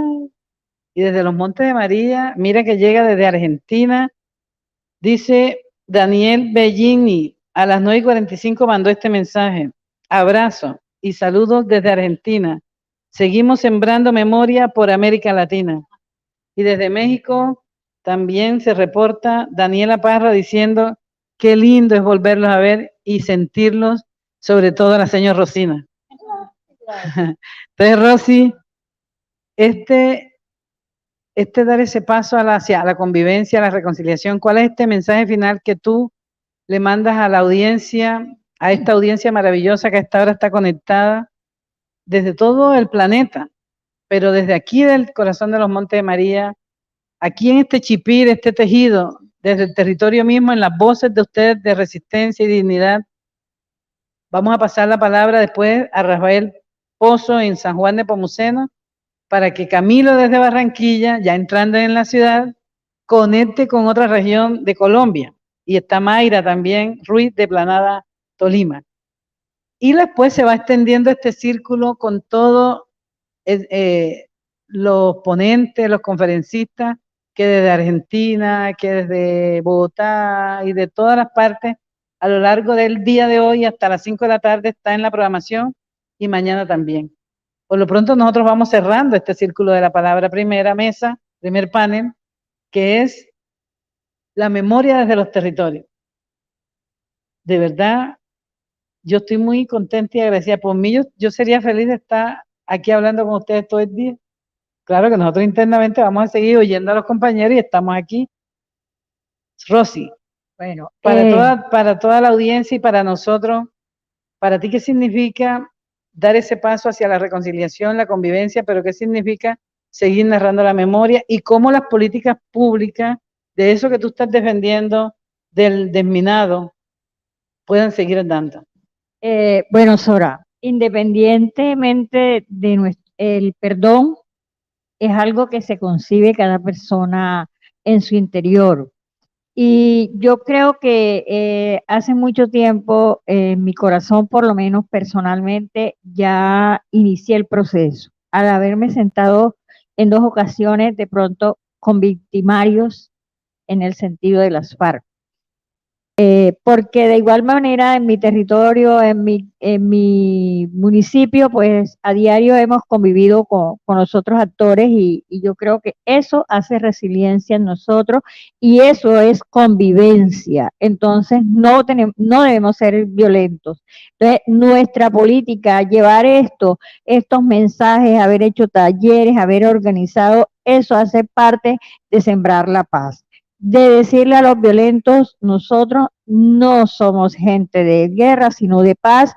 Y hoy en las políticas públicas puedo decirte que hemos luchado para que esa paz llegue, para que esos proyectos productivos en verdad sean productivos y no sean de papel o sean malgastados en el erario público. El mirar los telares hoy es como, digamos, decirle, estamos transformándonos y nos estamos transformando desde adentro y eso es lo que queremos demostrarle al mundo, que somos diferentes y que somos personas de bien, aunque haya muchas deudas históricas, y lo dijiste muy bien tú, yo vengo de la zona Río y el río es una de las partes que más necesita de nuestro apoyo para que sobreviva y no cause muerte, ni lleve en su seno tanto muertos, sino sea reivindicado. Y yo creo que eso lo hemos hecho ya, lo hemos hecho en 2 ocasiones, reivindicarnos con el río. Aunque no tiene gracia de pronto ser las comunidades, sino los victimarios quienes deberían reivindicarse con los lugares para nosotros sagrados y que nosotros nos representa mucho, o sea, porque son nuestra fuente de vida. Y yo quisiera decirte antes que tú cierres en ¿Sí? esta ronda, que te preguntaron cómo podían tener estos telares. Bueno, yo, o sea, produzco poco porque soy una persona sola, pero sí ya he llevado estos telares, o sea, ya están en algunas partes, digamos, quienes tengan mis telares y sí, o sea, podrían contactarse conmigo, yo les envío pues las fotografías y estaremos ahí en contacto, con gusto. Bueno, muy bien. Ella ha dicho cosas muy importantes como que la reivindicación de los lugares de las memorias, en este caso del río, en este caso de la montaña, en este caso que de los cuerpos físicos incluso y los territorios que fueron maltratados por la violencia de género, especialmente en la comunidad LGTBI. Tito, ¿qué tiene que decir sobre esto de la reconciliación, de extender la mano, de realmente hacer unas agendas propias desde los territorios, pero esto tiene que ser en conjunto? Todo, como lo dijiste tú, desde cada uno en su organización, pero sin el Estado cumpliendo con su deber, ¿cuál es ese llamado que tú haces y cómo sería seguir armonizando la memoria, el esclarecimiento de la verdad, la búsqueda y garantías de no repetición? Bueno, yo primero recojo mucho de lo que en esta mesa hoy aprendí muchísimo de estas 2 mujeres maravillosas, de ti. Hago un llamado, Soraya, que sigamos construyendo paz, a que perdonemos, como decían mis compañeras, perdonemos. La población LGBT vivió muchísimas violencias, lo decía, pero nosotros perdonamos. Hemos perdonado y estamos construyendo una sociedad libre de discriminación. A eso hago mi llamado, a que vivamos en un país libre de discriminación, en donde todos seamos iguales, donde tus derechos sean mis mismos derechos, sin pasar por encima de nadie, sin pisotear a nadie, y que vivamos en un entorno lleno de paz. Bueno, muy bien. Entonces ahora, Angelina, este último mensaje para nosotros pasar al otro compañero, Rafael Pozo, que ya estamos saludando, está que se pica esa lengua para entrar en este panel, en este círculo de la palabra. Bueno, yo repito un dicho que tiene mi mamá, barriga llena, corazón contento. Yo siempre he dicho que si tenemos buena relación con la naturaleza, si tenemos buena relación con nuestra madre tierra, si tenemos buena relación con el medio ambiente, donde lo principal sea eso, yo creo, Sora, que en el mundo entero se cultiva la paz, porque resumiéndolo, Así, barriga harta, corazón contento. Y si nosotros protegemos nuestro planeta Tierra, si nosotros cuidamos el medio ambiente, yo estoy segura que tenemos salud, tenemos mucha agua, tenemos alimento, tenemos educación y sobre todo tenemos mucha paz sostenible en el territorio y en el espacio y en el mundo entero. Así es. Y junto con estas palabras y con estos llamados y con estos mensajes, nosotros también le hacemos un llamado a que los grupos armados se desarmen, a que haya la paz, a que nos sentemos en una mesa de diálogo. No ha sido fácil, no ha sido fácil sobrevivir a 20 años de conflicto armado, pero yo creo que la memoria, como lo dije al inicio, es fundamento para la paz, es fundamento para seguir el camino en una juntanza de agendas propias, porque llega también mucha cooperación a veces, pero se tienen que ir y nosotros tenemos que construir nuestras propias agendas de la mano de quienes nosotros también le dimos la confianza a los mandatarios locales, regionales y nacionales. Y en ese Congreso de la República tenemos que seguir luchando para que las leyes se hagan consultadas desde los territorios. Y por eso es que estamos luchando para que la ley de víctimas y restitución de tierra siga adelante, pero también los planes de desarrollo con enfoque territorial y además la política pública de memoria y la política pública de museografía. En esas leyes de la cultura, la ley nacional, la ley de cultura, que abarca también todos estos sentires, creo que son plataformas y decisiones y herramientas que nosotros debemos conocer para seguir. En la parte cultural me voy a centrar ahí, porque a quien vamos a escuchar ahora es un gran cultor, es un decimero, pero también es un campesino, como nosotros también, de estirpe campesina, que su pueblo, Las Brisas, es una vereda del corregimiento de San Cayetano Bolívar, corregimiento de San Juan de Pomuceno, en los Montes de María. Ahí en San Cayetano nació otra grande, Petrona Martínez, bonito que canta y a quien estamos saludando desde aquí. Por eso conectamos agradeciendo primero a ustedes por estas palabras y por toda esta enseñanza, como dijo Tito, y recibimos entonces desde otro ángulo de la información, desde San Juan de Pomuceno, a nuestro gran amigo, decimero, compositor y campesino y narrador de la memoria, mochuelo cantor, Rafael Pozo.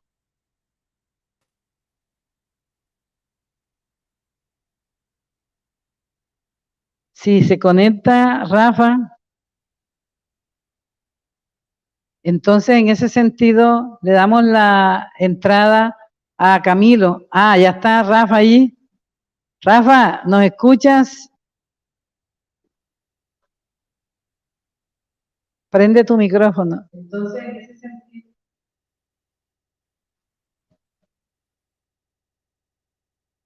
Hola. Si Rafa está listo, pero no se escucha, entonces vamos a darle paso al profesor Camilo en la universidad. Esta cuestión de la tecnología es así, pero bueno, nosotros desde nuestro set, aquí seguimos en contacto diciéndole que en la sintonía de este panel, de esta mesa inicial del primer seminario internacional, hay mucha sintonía desde México, Argentina, desde el Valle del Cauca, desde Bogotá, desde Cartagena, desde Sincelejo, desde Montreal, desde Estados Unidos, no sé el lugar, pero aquí me reportaron. Está también desde Chile. A ver, seguimos buscando. Daniel del Toro, que por aquí en el interno me dice dónde estamos sintonizándonos. Aquí dice el profesor Camilo desde Barranquilla, también en sintonía. El profesor Pedro de la Normal Superior de San Juan de Pomuceno. Adelante, Camilo.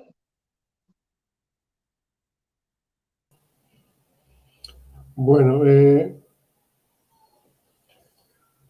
seguimos entonces hablando desde los territorios sobre la memoria y sobre los esfuerzos por construir paz desde lo local, y mientras Rafael logra solucionar, digamos, su inconveniente técnico, entonces invitamos a Mayra Ruiz, quien es ingeniera agrónoma de la Universidad de Costa Rica, especializada en cooperación internacional y gestión de proyectos para el desarrollo de la Universidad Externado de Colombia, candidata a maestría en historia, con experiencia en procesos de desarrollo comunitario local desde hace 20 años, y quien ahora es gerente de la empresa Tabor Coffee, que produce y comercializa cafés de especialidad en el interior de Colombia.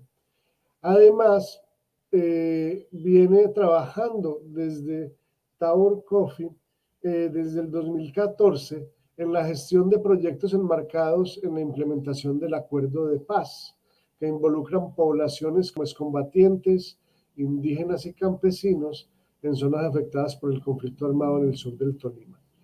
Bienvenida, Mayra, y qué rico poder conocer esta experiencia maravillosa que vienen desarrollando en el sur del Tolima y que es otro de los ejemplos de que la paz puede construirse desde lugares múltiples y desde escenarios como la producción o esa visión productiva para la recuperación de la confianza y la reconciliación a través del café.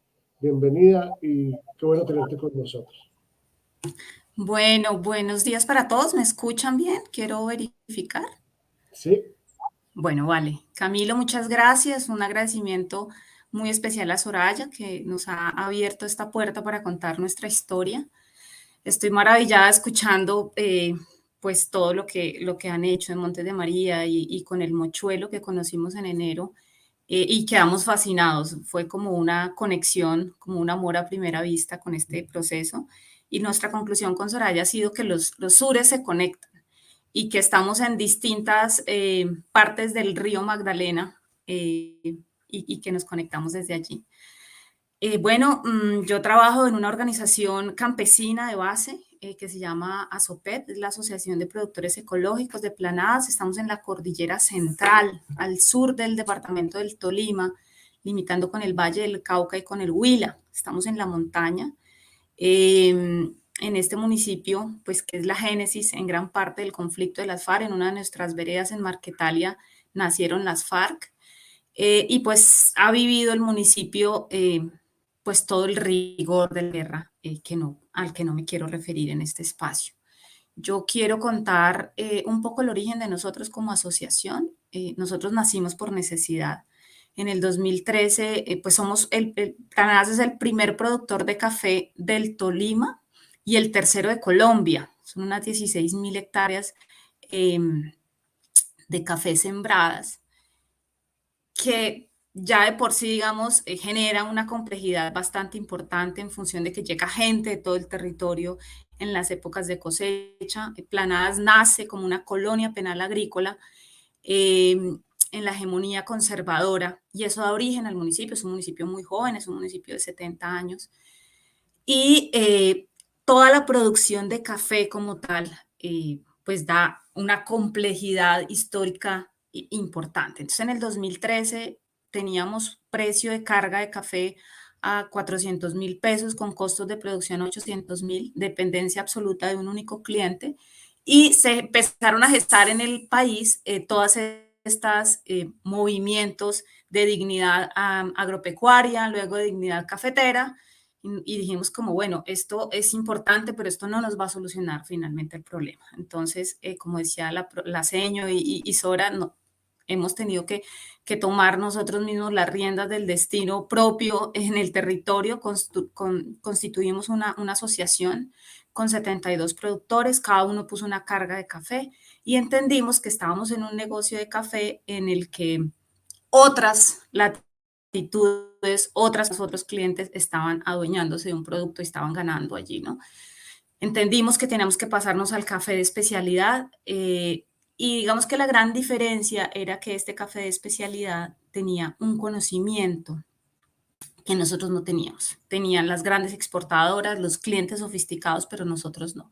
Entonces empezamos un proceso de fortalecimiento a nivel local en el que nuestros propios jóvenes, nuestros propios productores, a través de la Escuela de Café y Paz, que fue fundada en el 2015, en el municipio, empezaron a formarse en toda la cadena de valor. Hoy somos un semillero, una cantera de expertos cafeteros, catadores, tostadores, baristas, que han participado en, no sé, por ejemplo, los últimos concursos de taza de la excelencia a nivel nacional. Siempre Planadas pone finalistas por varias condiciones. Primero, pues porque tenemos la bendición de estar en el Parque Nacional Natural Nevado del Huila, y eso pues da unas condiciones que por naturaleza hacen que nuestro café sea muy bueno, pero además porque nos hemos especializado en lo local, pero con una mirada global de lo que necesitamos para apropiarnos de nuestro producto. Y bueno, en aras, digamos, del tiempo, un poco el resumen es que nosotros hemos pasado de un cliente a 50 clientes. Ya vamos en 304 productores, y hemos entendido con el tiempo que nuestro accionar central no debe ser la venta y comercialización de café y de cacao. En cacao incursionamos por cambio climático en las zonas más bajas del municipio. El año pasado ganamos cacao de plata a nivel nacional. Pero un poco lo que sentíamos como campesinos es, estamos en un territorio en el que pues a partir de la firma del Acuerdo de Paz hay un espacio territorial de reincorporación al que llegaron unas familias firmantes de paz. Y pues ya estamos en el mismo territorio. ¿Qué vamos a hacer? Teníamos como dos opciones: o nos hacemos los locos o empezamos a trabajar cosas conjuntas alrededor del café. Entonces empezamos a usar el café y el cacao como una excusa para mejorar la calidad de vida de la gente y para incorporarnos en estos procesos de desarrollo local. Para nosotros el Acuerdo de Paz ha sido pues fundamental. En esa época, antes de, pues teníamos muchos clientes internacionales que si acaso llegaban a Ibagué y ahora han podido visitar el territorio, pueden conectarse con lo que hacemos. Y hemos nosotros como organización entendido que debemos nosotros mismos operar. Hemos sido operadores de varios proyectos en el marco del Acuerdo de Paz, vinculando comunidad indígena en las estribaciones del Nevado del Huila, en el que está pues Planadas. Hay una comunidad indígena, Nazahuetze de Gaitania, y entonces tenemos indígenas, tenemos firmantes de paz, tenemos los campesinos, en un área estratégica en términos ecosistémicos, ambientales. Es la estrella hídrica del macizo colombiano, y eso pues también tiene unas implicaciones bastante importantes. Entonces nos hemos juntado como en el mismo barco, ¿no? Bueno, acá estamos todos en el mismo territorio. Este año particularmente estamos celebrando los 25 años del primer acuerdo que se firmó entre la comunidad indígena NACE y las FARC, pues porque hubo allí un problema súper serio de reclutamiento de las FARC, de indígenas de la zona. Ellos entienden que tienen que construir un acuerdo, duran en 3 años de construcción del acuerdo, lo firman sin bombos, sin platillos, sin intermediarios de ningún tipo, y en un acuerdo de 1 página y media que se ha cumplido a cabalidad desde hace 25 años, esa zona ha logrado un primer acuerdo de manera importante, y este año pues estamos celebrando. Y queremos celebrar con lo que nosotros hemos denominado el tercer acuerdo. Quiero mostrarles, no sé si se ve ahí bien. Ay, caramba. El tercer acuerdo es me lo voy a poner en la cara es una adición de café, porque nosotros pensamos que el primer acuerdo es este primer acuerdo que se firma entre los NACE y las FARC en nuestro territorio. El segundo es pues el que firmó el gobierno hace 5 años, 6 años. Y el tercero es este que nosotros tenemos que construir en el día a día, cuando nos encontramos en la plaza de mercado con aquella persona que firmó el Acuerdo de Paz, que hizo dejación de armas, que por supuesto tuvo un pasado pues doloroso para todos, pero que hoy necesita vivir una dinámica social y entender que valió la pena hacer un proceso de dejación de armas y que se puede insertar a una actividad económica de la que todos somos parte, ¿no? Igual los indígenas. Entonces, este café, que se llama el tercer acuerdo, la marca fue construida colectivamente con la ayuda de la Universidad de Ibagué. Esta edición particularmente se la compramos al gobernador que firmó el acuerdo, el gobernador Virgilio López, un héroe de estos anónimos, como la señora que acaba de hablar, con muchas personas. Y este es el acuerdo, ¿no? El tercer acuerdo para nosotros, más que una marca de café, es una sombrilla a través de la cual nosotros decimos, esto lo tenemos que construir día a día. Esa es la construcción. Nuestra memoria la hemos construido en los cafetales, en la marca de café que está en todas las latitudes del mundo, como planadas del café de la excelente calidad en perfil de taza, pero también con una cantidad de historias atrás de reconciliación, de perdón, de recuperación, y de que nosotros a nivel local tenemos que hacernos cargo de nuestro territorio y de nuestros procesos de reconciliación.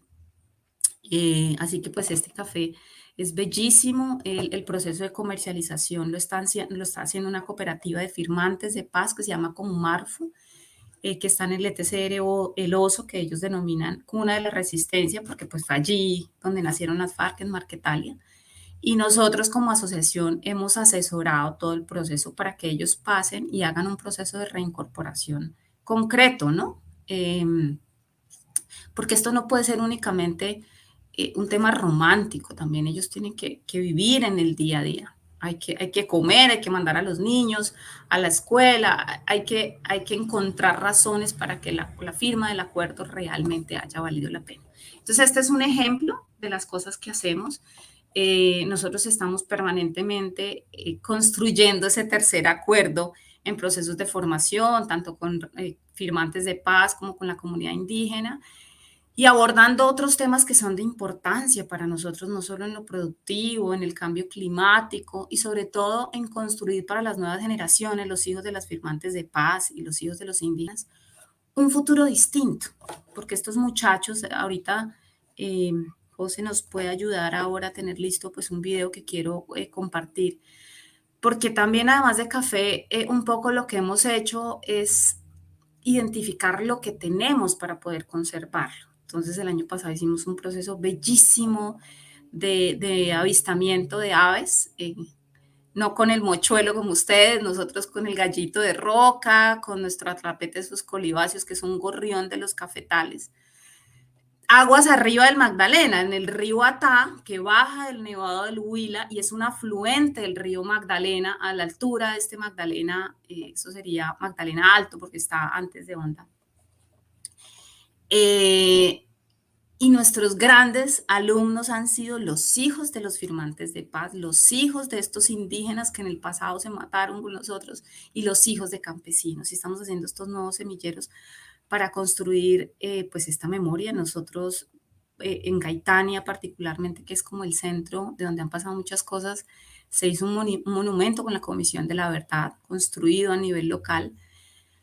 Y también, digamos, se ha recopilado como la memoria de las mujeres de Gaitania, mujeres luchadoras, cafeteras, provenientes de muchas partes del país que llegaron por la actividad cafetera, pero que hoy han echado raíces y que creemos profundamente en la construcción de un país distinto, como una decisión personal. La decisión de la reconciliación y el perdón como una decisión personal, y la concreción a través de cosas como el tercer acuerdo. Queremos hacer una alianza y queremos aprender mucho del proceso de ustedes. Yo siempre que hablo con Sora, le digo, a mí me encanta que cada vez que habla es como si dijera poesía. Cada décima, cada canción es como todo poético, y nosotros queremos aprender también a construir con nuestras propias palabras nuestra memoria, ¿no? Porque un poco lo que pasa también en estos procesos es que con estos lazos de cooperación hay muchas cosas que se piensan desde el centro y se construye la memoria desde un escritorio en Bogotá. Y nosotros necesitamos escribir, hablar y construir nuestra propia historia desde las generaciones que vivieron la guerra en todo su rigor, pero también desde las nuevas generaciones, ¿no?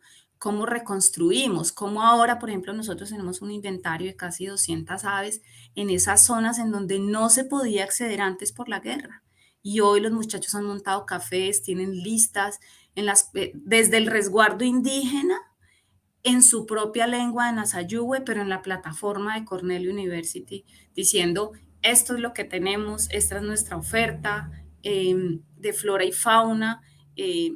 Tenemos, yo no sé, a Justiniano, un líder indígena cuyo papá armó pues la autodefensa contra FARC en su momento, y dice, en esta nueva generación yo no quiero eso, ni para mi hijo. Y entonces armó como unos miradores de pájaros en medio del resguardo, y tienen sus nombres en Nasayuwe, y se la pasan pajareando. Y dice, a mí cuando estaba chiquito por hambre me tocaba matar y fritar colibríes. Hoy entiendo que les tengo que conservar y cuidar. Estamos haciendo jardines para que ellos lleguen a comer. Y empezar a través de eso a conocernos y reconocernos. Entonces ha sido bellísimo porque los hijos de los firmantes de paz se quedan a dormir en el resguardo indígena y luego se van para la finca de un campesino. Entonces estamos reescribiendo una historia distinta que además nos merecemos cambiar. Los papás de ellos hace 30 años se mataban, ellos hoy pajarean juntos. Entonces es un ejercicio bellísimo que seguramente tenemos que contarlo y tenemos que construir esa memoria en términos poéticos, musicales, de relatoría y demás, pero pues yo siento que nuestras memorias también están escritas en las montañas, en los cafetales y en los ríos que hoy nos juntan y que nos conectan desde aquí hasta donde están ustedes.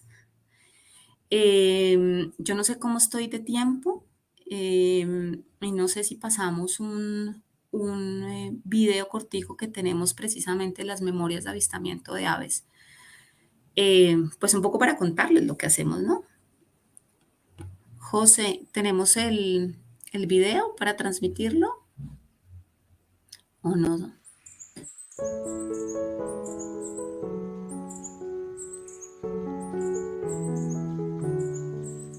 Para lograr grandes cosas se requiere de la voluntad de buenas personas.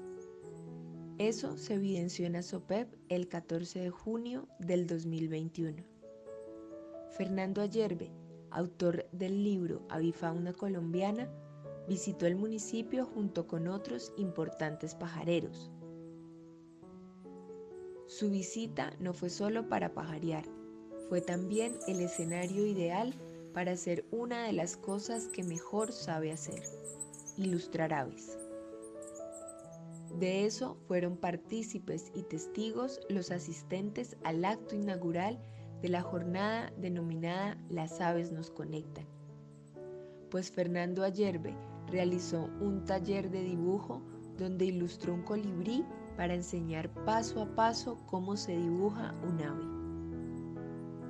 El resultado final fue que surgió la reconciliación a través de las aves, cuando se intercambiaron los dibujos entre los asistentes y algunas fotos de aves tomadas por los beneficiarios fueron entregadas a los donantes. Fernando le entregó su dibujo a Marcos de la Hoz, excombatiente, y le dijo: Marcos, le doy mi dibujo porque usted representa lo que muchos compañeros míos no pudieron ser porque murieron o porque no quisieron dar este paso.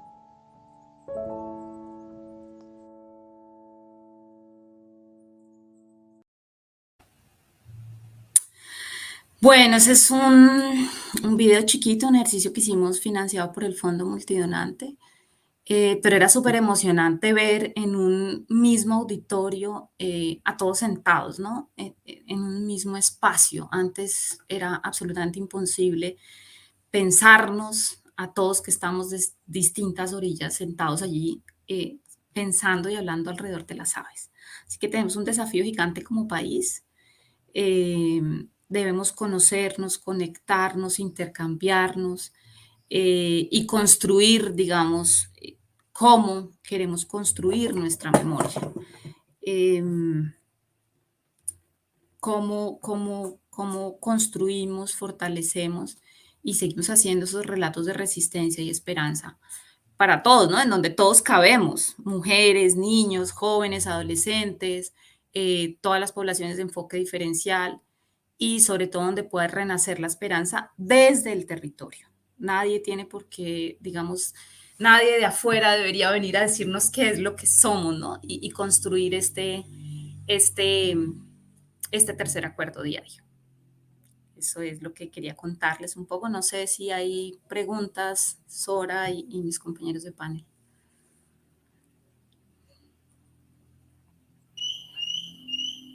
No, muchas gracias, Mayra. Ahorita vamos a recoger como preguntas de la audiencia en el chat y haremos un círculo de palabra una vez terminemos con las presentaciones. Muchas gracias de verdad, Mayra. Muy interesante, muy inspiradora la experiencia. Profe Rafa, ¿ya logramos solucionar?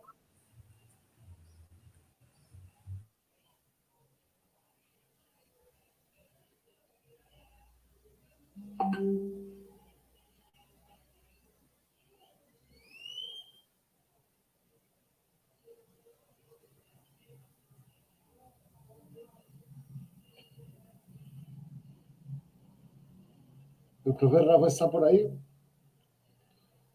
Bueno.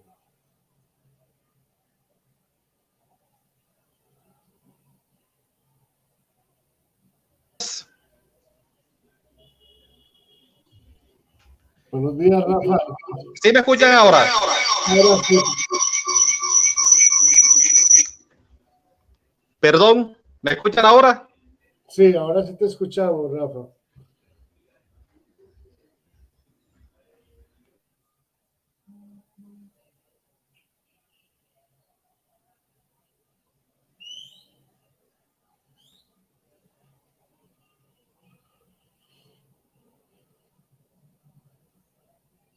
Ahí no te escuchamos en el celular.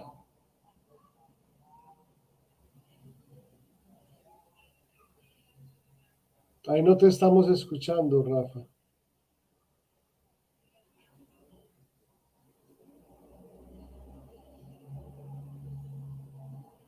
Bueno, seguimos intentando aquí con Rafael Pozo para lograr escucharlo. Démosle otra oportunidad.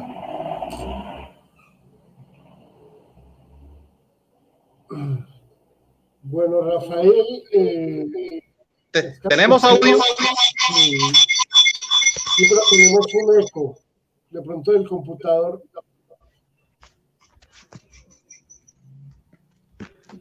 ¿Tenemos audio ahora? Ahora sí, perfecto, Rafa. Genial. Entonces, para recordar un poco, Rafael es campesino montemariano nacido en San Juan de Pomuceno. Es compositor y dibujante. Es líder de Las Brisas, vereda de San Cayetano, que sufrió la masacre de 12 campesinos en donde cayeron varios de sus familiares y amigos, y ha apoyado con su ejemplo el proceso de paz y de reconciliación en los Montes de María. Padre de 2 hijos y un ser humano excepcional que le apuesta a la defensa de la vida y a la búsqueda de la acción transformadora desde el arte y la cultura. Bienvenido, Rafa. Y bueno, cuéntanos un poco tu experiencia. Oh, gracias por esta oportunidad, por los compañeros de panel, por todo el equipo. Gracias porque un campesino esté levantando su voz, porque la cultura nos invita al diálogo constructivo, transformar tejido vivo, nuestro territorio grita. Reconciliación nos cita a ser fuerte, resistente, asertivo, resiliente, rendirnos nunca jamás. Iniciativas de paz para transformar indolentes. Orgulloso campesino de los Montes de María, con dibujos y poesía, resiliente de un destino. Con mis hermanos camino, abanderado de historia, la verdad nuestra victoria, por la paz lucho orgulloso. Yo me llamo Rafael Pozo, el cantor de la memoria. Mi hermano, es un placer Es un placer estar acá y contarles la historia del campesino montemariano. Es una historia dolorosa, pero hermosa. Y estamos luchando a través de la memoria para que el campesino no sea utilizado como lienzo de terror como se venía haciendo estos años atrás. Estamos luchando porque el cuerpo del campesino no sea lienzo del terror. Es un remanso de amor, es un ciego en el camino. Es hermano de fiel vecino, es figura legendaria, es humildad, amor, plegaria, no trofeo de campo santo. Es sudor, fervor, encanto, seguridad alimentaria. Les cuento que nosotros fuimos víctimas de la violencia. Yo soy sobreviviente de la masacre de Las Brisas, 11 de marzo del año 2000, donde mataron 12 campesinos, entre ellos 3 familiares míos. Fueron masacrados, torturados y desplazaron todo el territorio. Nos tocó contar nuestra verdad porque realmente vivíamos bajo la sombrilla de la verdad del Estado, una verdad falsa, de las verdades del mismo territorio, y a través del arte, a través de la memoria, nos tocó abrirnos pasos para ser visibles. Nos tocó cambiar el arma que utilizamos para matar el hambre, que es el machete, por el micrófono, por el lápiz, por el micrófono, transformarlo en arte, darlo a conocer, para que el campo vuelva a ser la seguridad alimentaria de un país y que nosotros podamos regresar, porque lo estamos haciendo incluso voluntariamente, sin la protección que el Estado nos debe brindar. No nos están garantizando nuestras vidas, pero nosotros estamos inmersos en ese paraíso, porque para nosotros eso es el campo. Es vida, es amor, es solidaridad, es prosperidad y es realmente el paraíso. Si yo les cuento algo de Las Brisas es un paraíso forjado por la templanza, el sudor y la pujanza del orgullo campesino, ese talento divino de hacer florecer el campo, cultivadores de encanto de cuerpo y naturaleza, envolviendo la grandeza donde el corazón estampó.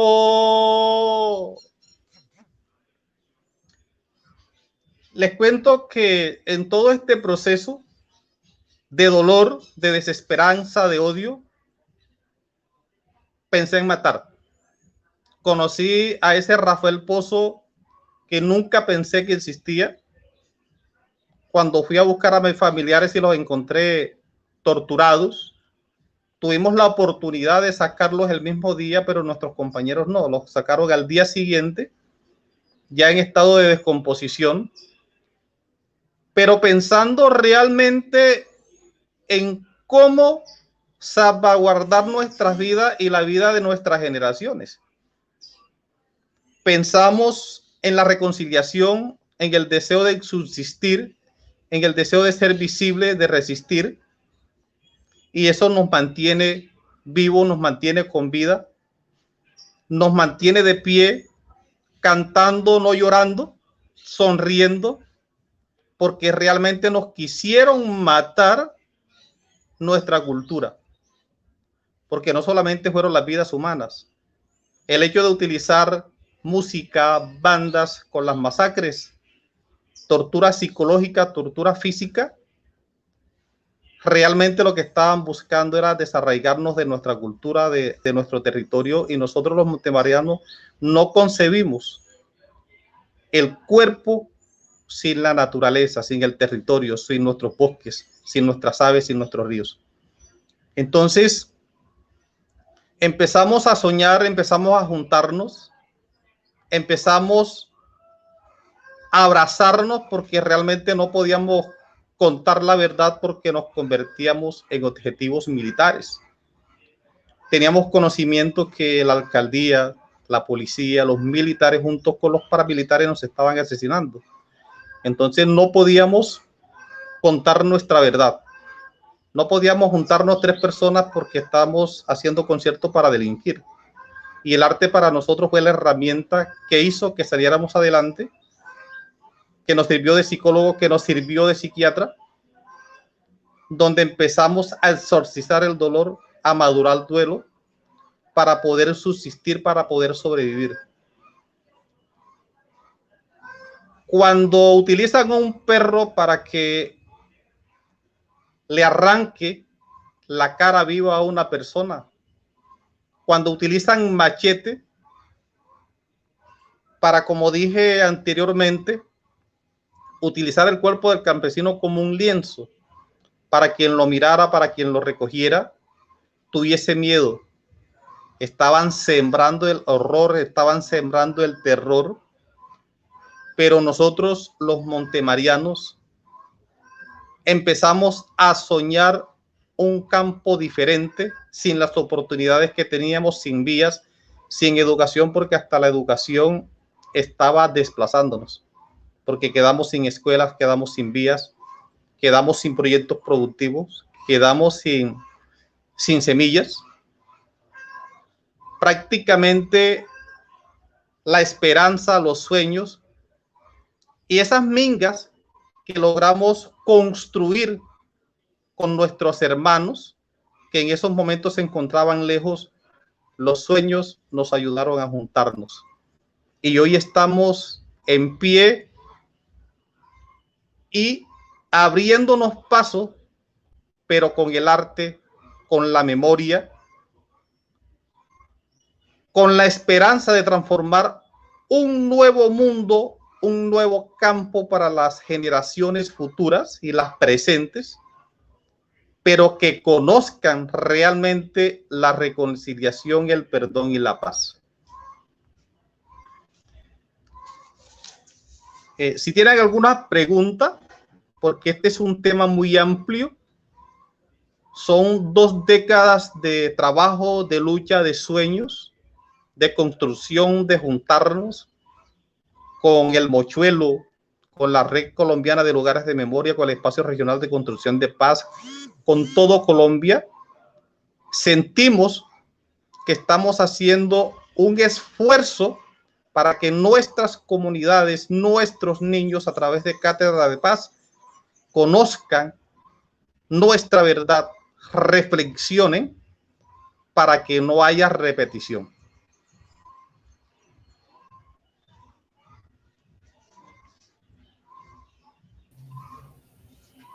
No, muchas gracias, Rafa, por compartir tu historia, tu talento y toda esa apuesta, digamos, de sembrar paz a través del arte y la cultura. ¿Verdad que es una apuesta muy potente y que podemos ver también en todos tus aportes con tus dibujos, también como al Mochuelo, ¿no?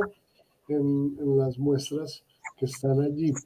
Entonces, de verdad, 2 apuestas muy fuertes, la de Mayra alrededor de el café para la reconciliación, y a través de Rafa, a través del arte y la cultura para construir memoria y sembrar paz también. Y ahora nos venimos entonces con Mariela Ávila, doctora en filosofía de la Pontificia Universidad Católica de Valparaíso, de la Universidad París 8 Vincent Saint-Denis. Es profesora y licenciada en filosofía de la Universidad Nacional de Cuyo de Mendoza, en Argentina, y actualmente es académica e investigadora del Instituto de Filosofía de la Universidad Católica Silva Enríquez de Chile. Sus temas de investigación giran alrededor del análisis filosófico de las últimas dictaduras cívico-militares del Cono Sur y de sus exilios. Ha publicado capítulos de libros y artículos en revistas especializadas y ha compilado junto al doctor Rojas el libro La experiencia del exilio y el exilio como experiencia. Participa en equipos de investigación nacional e internacional y ha presentado los avances de sus trabajos en distintos países de América Latina y en Europa. Es investigadora responsable del Fondo de City Regular Filosofía y Exilio, reflexiona en torno a narraciones de pensadoras exiliadas a uno y otro lado del Atlántico. Bienvenida, Mariela, y qué rico tenerte aquí con nosotros, escuchando una voz desde el Cono Sur, alrededor, digamos, de la importancia de la memoria y especialmente alrededor de tu ponencia o de tu propuesta de territorios narrativos, el doble exilio de las mujeres. Bien, gracias Camilo. En principio, buenos días a todas y a todos. Quiero agradecer la posibilidad de estar aquí presente en este primer seminario internacional, Memorias y Relatos con Sentido. Quiero agradecer a todas las organizadoras y los organizadores. Es notable que tantas instituciones, tantas universidades, laboratorios, museos, colectivos, se unan y den vida a este encuentro que nos sirve para pensar estos procesos urgentes que no quedaron solo en el pasado porque sus consecuencias las vivimos en el presente y según cómo vayamos resolviendo esto es como vamos a poder plantear un futuro.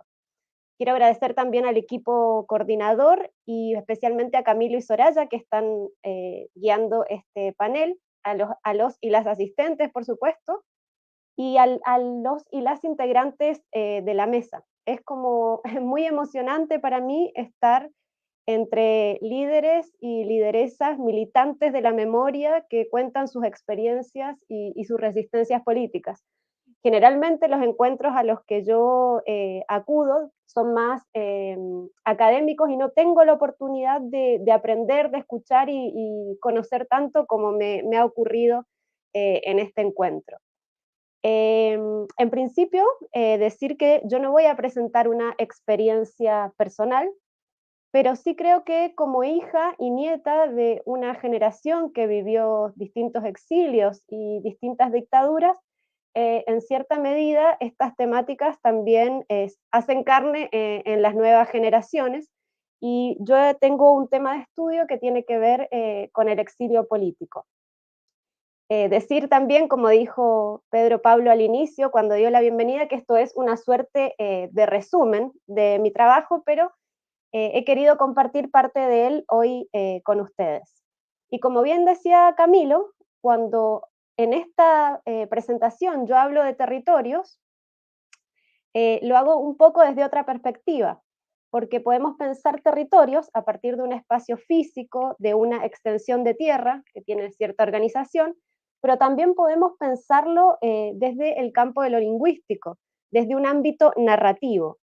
Y este espacio narrativo tiene diferentes usos y diferentes efectos, podríamos decir, ¿sí? Tiene, por una parte, como han nombrado acá las compañeras que estuvieron antes en la mesa, la valía de ser un proceso de reconfiguración de la subjetividad, de rearmarse a través de estas narrativas, a través del arte como forma de resistencia, un modo de reconstitución de los sujetos y las sujetas, y también tiene la posibilidad de incidir en el ámbito de lo comunitario, ¿sí? Incidir en el ámbito de lo comunitario y desde ahí fortalecer y llegar a configurar efectos en el ámbito de lo público. Y finalmente esto lleva, como también se ha dicho ya en esta mesa, a pensar y a conocer lo que ha sucedido para evitar la repetición de estos hechos violentos en el futuro. En este sentido, los territorios que yo trabajo son otros, están un poco más al sur, como dijo Camilo. Yo trabajo el Cono Sur latinoamericano, que está comprendido por Argentina, Chile y Uruguay, y el periodo histórico en el que me asiento son las últimas dictaduras cívico-militares. Digo últimas porque, por ejemplo, Argentina en el siglo XX tuvo 6 dictaduras militares. Y las últimas se desplegaron en la década del 70 y duraron hasta finales de los 80, principios de los 90. ¿Por qué decimos cívico-militares? Porque gran parte de la población civil apoyó estos procesos dictatoriales. no solamente fue un grupo de militares el que tomó el poder y llevó a cabo todas estas masacres, desapariciones, etcétera, sino que fue apoyado en gran medida por la sociedad civil. Y en ese sentido me parece que también como ciudadanos tenemos que hacernos cargo de la parte que nos toca en estos procesos. Entonces, yo no voy a hablar del proceso colombiano, pero sí de otros procesos que lamentablemente tienen en común la violencia, la tortura, la muerte, las desapariciones y los exilios. Sobre este último punto me voy a referir y, como dice Patrice Vermeuren, un querido profesor y amigo, yo acuerdo con él que la mejor forma de acercarse al exilio es a partir de la experiencia y de la voz de quienes han vivido estos procesos, ¿sí? Por eso mi trabajo tiene que ver con narrativas experienciales. Yo hago un trabajo teórico, pero a partir de lo que dicen, reflexionan, expresan aquellos que han pasado por estos procesos. Y mi apuesta o mi hipótesis, podríamos decir, en este trabajo es que las mujeres, en tanto exiliadas, viven un doble exilio. El primero tiene que ver con este castigo político que se da como una expulsión. Podemos pensar en un exilio interno y un exilio propiamente externo, que tiene que ver con la ruptura de lo cotidiano y de la vida diaria. Cuando hablamos de exilio interno, nos referimos a un exilio que puede implicar un desplazamiento dentro del territorio, como no hacerlo, pero lo que se quiebra es el habitar en el espacio público, también el espacio político se ve diezmado, y el espacio privado.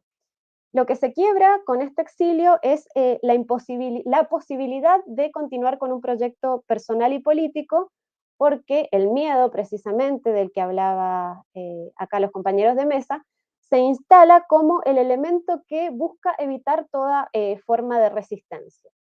Y en este caso, en el exilio interno, muchos militantes políticos o mucha gente que actuaba en la resistencia tuvo que cambiar de nombre, de trabajo, no visitar a las mismas personas, cambiar sus recorridos a sus casas, porque había un temor constante a la persecución. Y esta persecución se daba por los factores más mínimos, por estar en el lugar equivocado en el momento equivocado, por escuchar cierta música, por leer ciertos libros, por frecuentar ciertos lugares. Entonces, esto podríamos pensarlo como un exilio interno que viene a romper toda una forma de vida. El exilio, propiamente, el exilio externo, podríamos decir, es una expulsión del país, una expulsión de la tierra, con todo lo que esto implica, de lo que hablaba Angelina hace un ratito, con una expulsión del territorio, que quiebra la existencia absolutamente, porque lo que se rompe es la propia historia que se viene construyendo con una infancia, con una juventud, con una familia, con unos amigos, con todo lo que es conocido y en ese sentido otorga seguridad. Todo eso el exilio lo quiebra e implica la expulsión a otros países. Y lo que también se quiebra es la posibilidad de seguir construyendo una historia compartida con quienes son parte de la familia, las amistades, pero también la imposibilidad de construir un proyecto político. Todo eso con el exilio queda aniquilado. Y eso lo viven las mujeres a la par que los hombres. Muchas mujeres son ellas mismas exiliadas por su militancia política y otras parten al exilio acompañando a sus parejas con su familia. Ese podríamos pensarlo como un primer exilio, que es el exilio propiamente de corte político. Pero además de esto hay otra expulsión que sufren las mujeres, y esta expulsión tiene que ver con quedar fuera de lo que podríamos catalogar como el territorio lingüístico del exilio. Este territorio lingüístico, en un sentido de narrativa testimonial, está fuertemente marcado por las narrativas masculinas, ¿sí? Está hegemonizado. Y estas narrativas tienen la particularidad de poner el acento o bien en la militancia o bien en los gestos de resistencia, y dejar de lado otros elementos que ahora vamos a revisar. Esto se puede ver, como dice la antropóloga Loreto Rebolledo, a que al momento del retorno, cuando finalizan las dictaduras y los exiliados pueden comenzar a volver a sus países, la atención pública se centra principalmente en los jerarcas políticos, quienes habían tenido cargo de poder, o en los militantes reconocidos. Todos los medios de comunicación, la atención pública, social, se fija en estos hombres, y pareciera que esa es la temática que trasciende en relación al exilio. Pero al hegemonizar esto, queda de lado la narrativa de las mujeres y de las niñas y de los niños. Entonces la pregunta podría ser, quizá las mujeres no tienen nada que decir, o no han escrito, o no han pensado al respecto. Y por el contrario, hay mucha producción de mujeres. Yo he hecho un rastreo bastante profundo y he encontrado, por ejemplo, muchas ediciones de tiraje muy bajo, de 100 ejemplares, autogestionadas, en editoriales en el extranjero, en los países de acogida. Entonces hay una rica cantera de producción narrativa de mujeres sobre el exilio en las que se puede observar otros matices y otros abordajes de este castigo político. La escritura de las mujeres evidencia otros modos de vida, otras vivencias diversas a las que muestran las narrativas de los hombres, y se centra en la cotidianidad principalmente. Hay que aclarar, en principio, quizás lo debía haber dicho antes, pero lo digo ahora, que cuando hablamos de exilios, hablamos en plural, porque cada experiencia, en este sentido, es única, irrepetible, y tiene que ver con quién la vivencia. Y lo mismo ocurre cuando hablamos de narrativas exiliares de mujeres. Son mujeres, no una mujer, y estas narrativas están atravesadas por las particularidades de cada una de ellas, ya sean raza, clase, edad, orientación sexual, nacionalidad, si llegaron solas al exilio, si llegaron con hijos, su nivel de educación, etc. Esto se ve plasmado en las narrativas, estas singularidades. Y sin embargo, pareciera que en muchas de ellas, y me atrevo a decir en la mayoría, hay algunos puntos comunes, hay algunos elementos que se repiten en estos escritos, que tienen que ver con la posibilidad y el descubrimiento de otras perspectivas y de otros modos de vida. Si nosotros pensamos, por ejemplo, en América Latina, tradicionalmente la mujer siempre ha estado muy unida a la familia, que es la que da consejo, la que da protección. Siempre hay una crianza de los hijos también bastante colectiva, y con el exilio esto se rompe. En los países de acogida, las mujeres no tienen estas redes y ya no tienen este círculo de protección que implica la familia. Esto es uno de los elementos que aparece reflejado en muchas de las narraciones.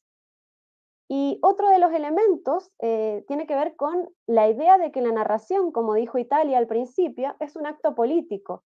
Y las mujeres, o muchas de ellas al menos, se han rearmado y reconfigurado a partir de esta escritura, que en gran medida les ha permitido habitar estas otras territorialidades y poder habitarlas con todo lo que eso implica. Por eso ha habido grandes procesos de adaptación que han corrido en gran medida bajo la responsabilidad de las mujeres. Bueno, en América Latina, en estos periodos sobre todo, las mujeres no solían trabajar, o al menos trabajaban básicamente en la casa haciéndose cargo de la familia, pero cuando llegan a los países de acogida esto cambia, porque los hombres o bien están muy dañados por las torturas que han recibido en sus países de orígenes, en los campos de concentración. Ellas también estuvieron ahí, también fueron abusadas y torturadas, pero los hombres como que lo vivieron desde otra perspectiva. Incluso incidió el factor de que muchos de ellos ocupaban altos cargos políticos o laborales que no pudieron replicar en el exilio. Entonces las mujeres tuvieron que asumir este trabajo de ser en muchos casos sostén completo del hogar, comenzar a trabajar en tareas de limpieza, en servicios a terceros, tuvieron que aprender la lengua porque se tenían que ocupar de lo cotidiano y de lo urgente, que tenía que ver con habitar un espacio, con que los hijos fueran al colegio, poder llevar a cabo trámites burocráticos, tener seguros sociales, etc. Y esto lleva en gran medida a un cuestionamiento de los roles que históricamente habían sido asignados. Porque si antes no tenían las mujeres un gran ámbito o un gran espacio para tomar decisiones, en el exilio comienzan a adquirirlo. Por naturalidad, si se quiere, por las circunstancias, y esto les hace cambiar la percepción del contexto y también su autopercepción. Esto influye no solo en el ámbito familiar y social, sino también en el de la militancia y el papel que juegan las mujeres de resistencia. Las campañas de visibilización de las atrocidades que estaban cometiendo las dictaduras en sus países de orígenes tienen a la mujer en muchos casos, en la mayoría, como protagonistas, tanto en los organismos internacionales para ir a declarar en los juicios internacionales, como en las actividades de apoyo que se hacían para los que continuaban en los países de origen.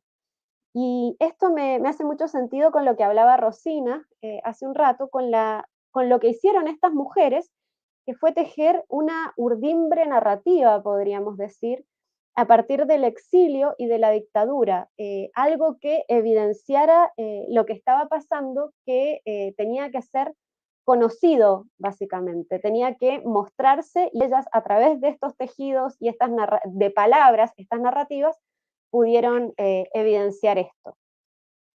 Y una particularidad que tienen las narrativas de las mujeres es que se atreven a mostrar las miserias, podríamos decir, del exilio mucho más descarnadamente. Muestran los quiebres de los afectos, los temores, las sensaciones que las embargan en estos procesos, y esto nos permite mirar desde otro lado el exilio. Esto abre otras perspectivas analíticas y reflexivas. Y lo que a mí me parece más interesante de todo esto es que en las narrativas de mujeres se abre otro modo de percepción del exilio en sí mismo. Esto sin olvidar que es un castigo político, que implica violencia política, que implica la ruptura con lo propio, pero muchas mujeres empiezan a pensar esto como una posibilidad de autonomía e independencia, de ver otros modos de vida, de alcanzar o poder llevar a cabo estudios que no habían podido en sus países de orígenes, una posibilidad de aprendizaje y también de creación. Entonces la idea con estas narrativas y este análisis de las narrativas del exilio de las mujeres es cuestionar estas memorias hegemónicas, porque lo que permitiría este cuestionamiento es abrir precisamente las narrativas y los discursos que se entrelazan alrededor de estos procesos políticos y dar la posibilidad de incluir todas las narrativas, incluso las de niños, niñas y las de mujeres, con todo lo que esto puede implicar. Y algo que me parece muy interesante para cerrar es algo que dijo Rafael recién, la necesidad de mantener estas memorias para poder mantener la cultura también. Mucho de lo que se expresa en estas memorias, en estas narrativas de mujeres, tenía que ver con la necesidad de mantener ciertos ritos culturales y ciertas costumbres, aunque estuviesen en otro país, seguir con estas tradiciones, porque finalmente la cultura es aquello que nos constituye también. Así es que agradezco mucho la posibilidad de estar aquí en este panel, de haber compartido un poco este trabajo que vengo llevando a cabo, y solo queda resaltar la importancia y la necesidad de hacernos cargo reflexivamente y activamente de todos estos procesos, y qué suerte que tenemos de poder escuchar aquí en este encuentro la voz de quienes los han vivenciado. Así es que eso sería lo que yo les quería presentar. Muchas gracias.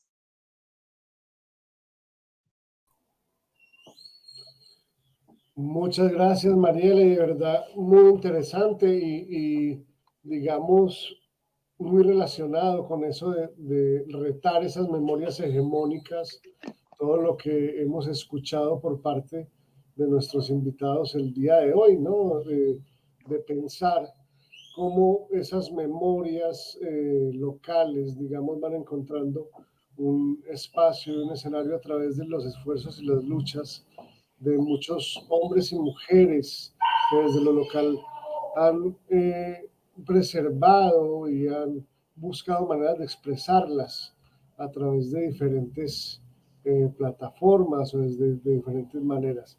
Invitamos a la audiencia también a que nos hagan preguntas a través del chat para interactuar con todos nuestros ponentes. E invitamos a Sora y a los compañeros de Montes de María a que se reconecten aquí en este espacio también, como para que podamos ir conversando alrededor de lo que fueron estos dos escenarios tan llenos de historias, de experiencias, tan inspiradoras, además alrededor de la memoria, la construcción de paz y la investigación, como lo que nos propone Mariela alrededor de las narrativas y el exilio, ¿no? Tan inspiradoras, además alrededor de la memoria, la construcción de paz y la investigación, como lo que nos propone Mariela alrededor de las narrativas y el exilio. Audio.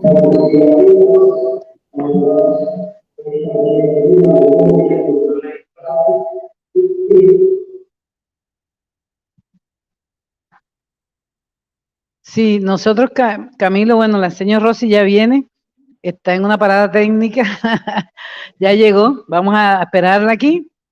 Yo creo que todo este trasegar y los caminos de la memoria, los caminos de ir narrando y contando desde la memoria viva, cuando la señora Mariela nos decía que ella también ha vivido esa violencia a través de las dictaduras de miles de años, de desaparecidos, de dolores, de las madres que también pierden a sus hijos, esa no debería ser la partitura. Debería ser la partitura de la que hablaba la señora Angelina y las compañeras acá, que eran la de trasegar en el amor.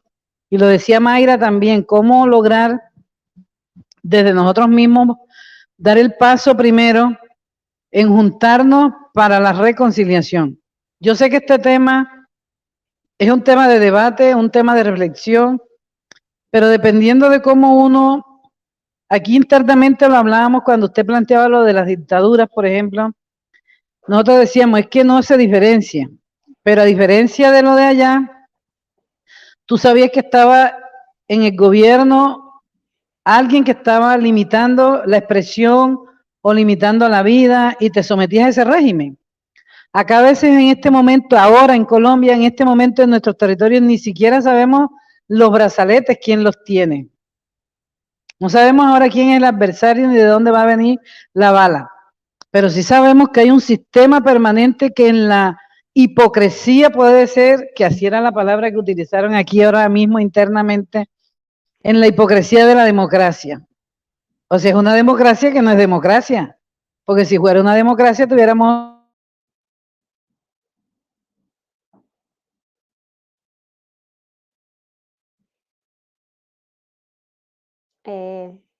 Sí, estoy de acuerdo con lo que plantea Soraya, que son procesos históricos y políticos distintos. Yo me asiento en análisis de las dictaduras y esto tiene que ver precisamente con estatutos jurídicos diferentes. Ustedes están hablando de una democracia, yo estoy hablando de un proceso de excepcionalidad jurídica en el que evidentemente se sabe con quién se está tratando y esa es la gran diferencia que tiene quizá este proceso colombiano, según lo que he escuchado esta mañana. Y el punto de unión, según lo que acabo de escuchar, tendría que ser la reconciliación, el amor, el perdón, pero a mí me parece que para llegar a ese punto hay que conocer lo que ha sucedido, hay que analizarlo y que hay que comprenderlo. Si no, no tiene demasiado sentido, a mi modo de ver por lo menos. Hannah Arendt hace una distinción clara y dice que el perdón es algo instantáneo, que se otorga en un momento, Sin embargo, la comprensión es un proceso que se renueva y que va adquiriendo nuevas dimensiones a partir de lo que uno va conociendo cada vez. A mí me parece que esto implica un proceso de memoria que tiene que ser constructivo, pero que se tiene que asumir y conocer lo pasado. Ese es mi punto de partida para mi trabajo y mi investigación, al menos.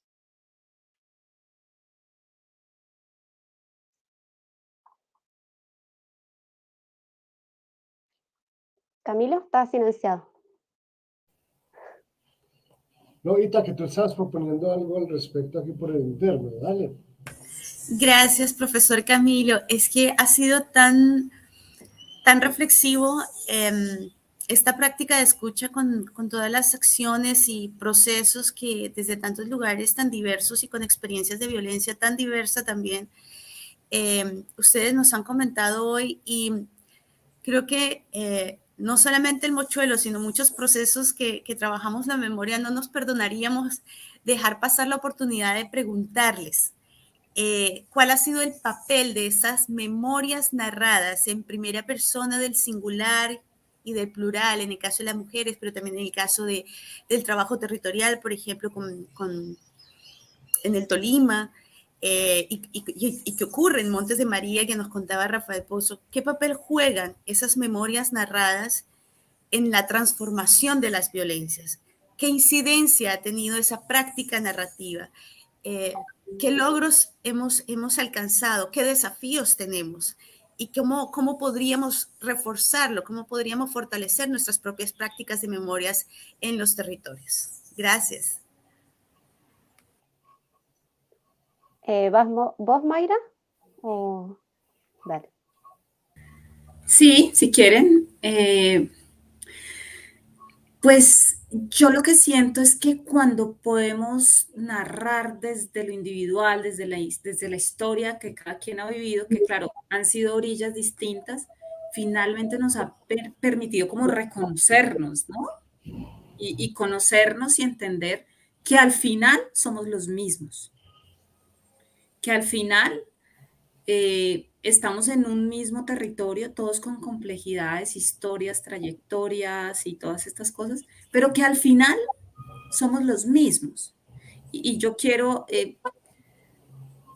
traer traigo, digamos, a la memoria en este momento una escena en particular cuando nosotros llegamos como asociación de productores a trabajar con los firmantes de paz. Ellos no estaban bastante prevenidos, ¿no? Como ha habido tanto chaleco acá, ha habido tanta cosa institucional, y que quieren es la lista de asistencia y la foto y, ¿sabes? No queremos. Yo estaba recién parida, yo tenía mi bebé de 3 meses, y entonces yo me bajo con mi bebé, ya era la tercera vez que iba al espacio territorial, y entonces me bajo con mi bebé y les digo, hágame un favor, ¿dónde puedo sentarme a darle teta a mi bebé? Ah, ¿es que usted tiene una niña? Sí, yo tengo una niña recién nacida. Ah, siéntese acá. Me siento en una silla y empiezan a salir de todas las puertas todas estas mujeres con bebés de la misma edad.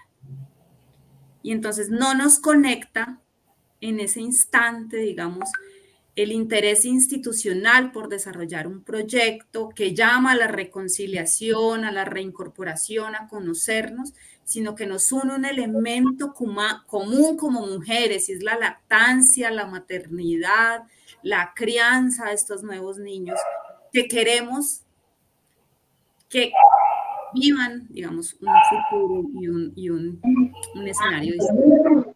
Entonces, cuando yo cuento esta historia y cuando empezamos a contar ese relato desde lo individual, de lo que hemos vivido cada una,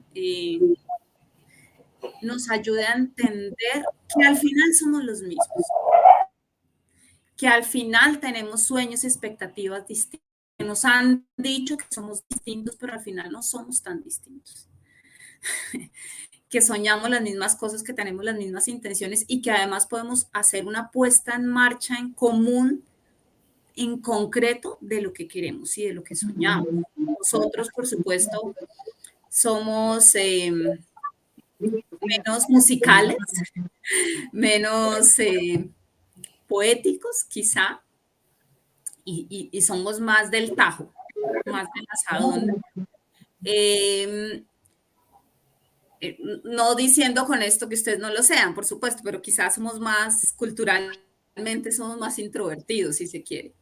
Entonces, eso nos permite una construcción de la memoria de manera distinta, pero sí que nos ha permitido esa narración y esa memoria, esas historias de manera individual, conectarnos con otras personas y decir, oiga, es que al final yo la veía con uniforme y creía que era distinto, pero no, al final tenemos la misma edad, tenemos hijos de la misma edad, van a la misma escuela, se comen el mismo refrigerio escolar, se nos va la misma carretera, y entonces no podemos ir al centro de salud, etcétera, etcétera.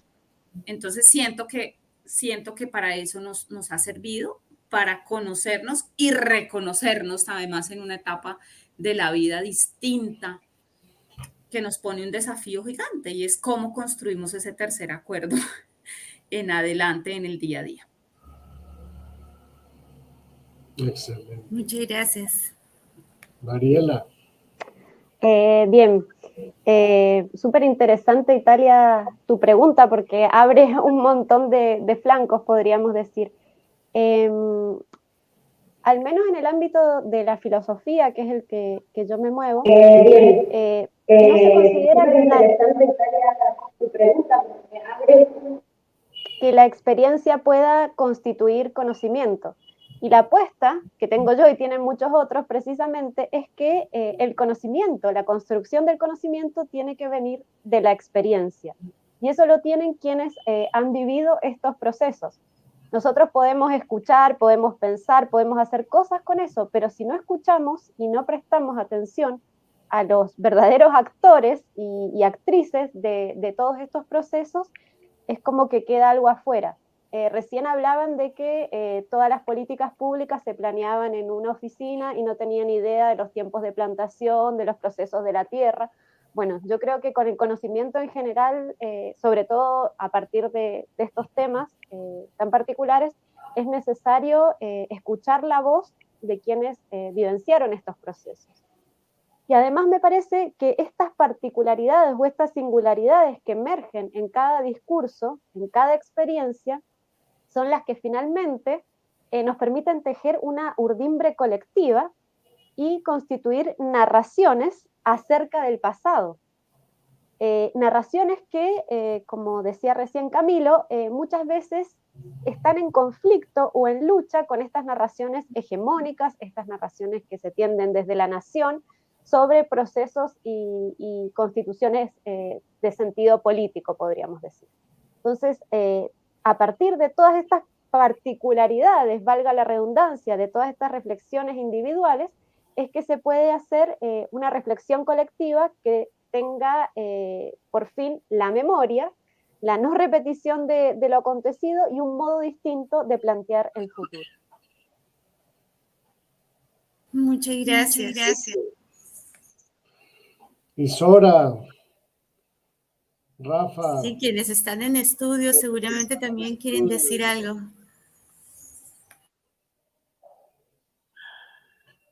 ¿Están por ahí? Es que la conexión allá es súper complicada.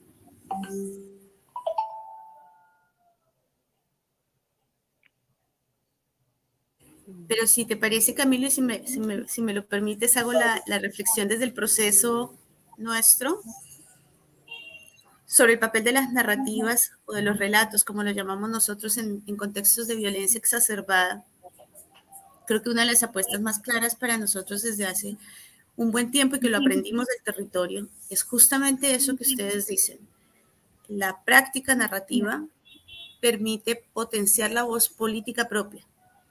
Es decir, la guerra ha logrado de tantas maneras tan perversas silenciar, pero también enmascarar el ejercicio y la práctica ciudadana que casi que los gritos, como decíamos al comienzo, los gritos identitarios son rápidamente opacados y aplacados con más violencia. Porque es allí donde se encuentra la génesis, en el caso de Montes de María, la génesis de la práctica organizativa, que se basa en la solidaridad histórica. Eso fue lo que quisieron romper. Yo no creo que haya sido tan intencional porque los guerreros no son muy inteligentes, pero sí se rompió, sí lo rompieron. Se rompieron las confianzas, se rompió la práctica de la conversación cotidiana, y recuperar esa confianza en la voz propia y en la escucha de otros es el desafío mayúsculo en un territorio al que le dijeron incluso internamente, de aquí para allá eres de un bando y de aquí para acá eres del otro. Y las familias quedaron divididas también en esos bandos, y las comunidades. El territorio todo quedó definido por las fronteras de los guerreros y de sus acciones. Entonces, recuperar esa voz política se hacía para nosotros una urgencia, y con el mochuelo, con las itinerancias, hemos descubierto que, aunque mirarse al espejo del territorio es profundamente doloroso, es muy doloroso, es desgarrador en muchos casos, sí permite reconocer que estamos allí con un rostro, con una voz, con una identidad que es propia pero que estaba silenciada. Y va a tomar muchos años, décadas, nos va a tomar mucho tiempo recuperar eso, pero esa apuesta se convierte en una apuesta política transformadora, porque desafía las imposturas, las hegemonías y las narrativas que dijeron quiénes éramos en el territorio, quiénes éramos como mujeres, donde ni siquiera podíamos gritar la violencia sexual, porque éramos señaladas además por ser víctimas. Y bueno, y muchos casos, o sea, digamos que es desafortunadamente muy amplio el espectro para eso, pero sí, en el caso de Montes de María, la apuesta narrativa sí es una apuesta política y sí interpela y sí cuestiona, pero también somos muy conscientes de que es un proceso que va a tomar mucho tiempo. Y por eso demandamos con urgencia que ese Museo de las Memorias del país se abra para el país y le hable al país y escucha al país y salga del fuero del ejército vencedor. Gracias, ya, no me extiendo. Yo quería, no sé si puedo, es que conecté con algo que es importante, que nos pasa mucho, y es estos relatos y esta construcción de esta memoria local nos permite también conectar con lo urbano. A mí me aterra profundamente el desconocimiento y la mirada lejana, a veces indiferente, desde lo urbano para lo que pasa en lo rural. Nosotros esta semana justamente estuvimos en un evento con gente de acá de Colombia, sobre todo en las áreas urbanas, y es como si viviéramos en otro país. O sea, completamente desconectados y además todavía desde su lenguaje con cosas como, ¿y cómo hacen para hablar con ellos o con aquellos? ¿Cómo se juntan? Entonces, a mí me impresiona un poco y coincido con Italia en el poder que pueden tener estos ejercicios para también construir desde una mirada distinta esta relación entre lo urbano y lo rural.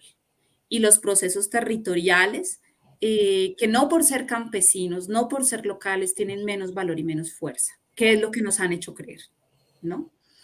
Entonces, yo creo también con firmeza, nosotros como Asociación de Campesinos, un poco cuando contamos es que nosotros exportamos 75 contenedores de café, la gente dice, ah, caramba, eso es solo para digamos, una estructura millonaria, una estructura de poder. No, nosotros somos campesinos. Y no por eso estamos desligados del negocio mundial. Fuimos a la Feria Mundial de Cafés en Boston, etcétera, etcétera. Y tenemos cosas importantes que contar. Y somos campesinos y estamos desde lo local.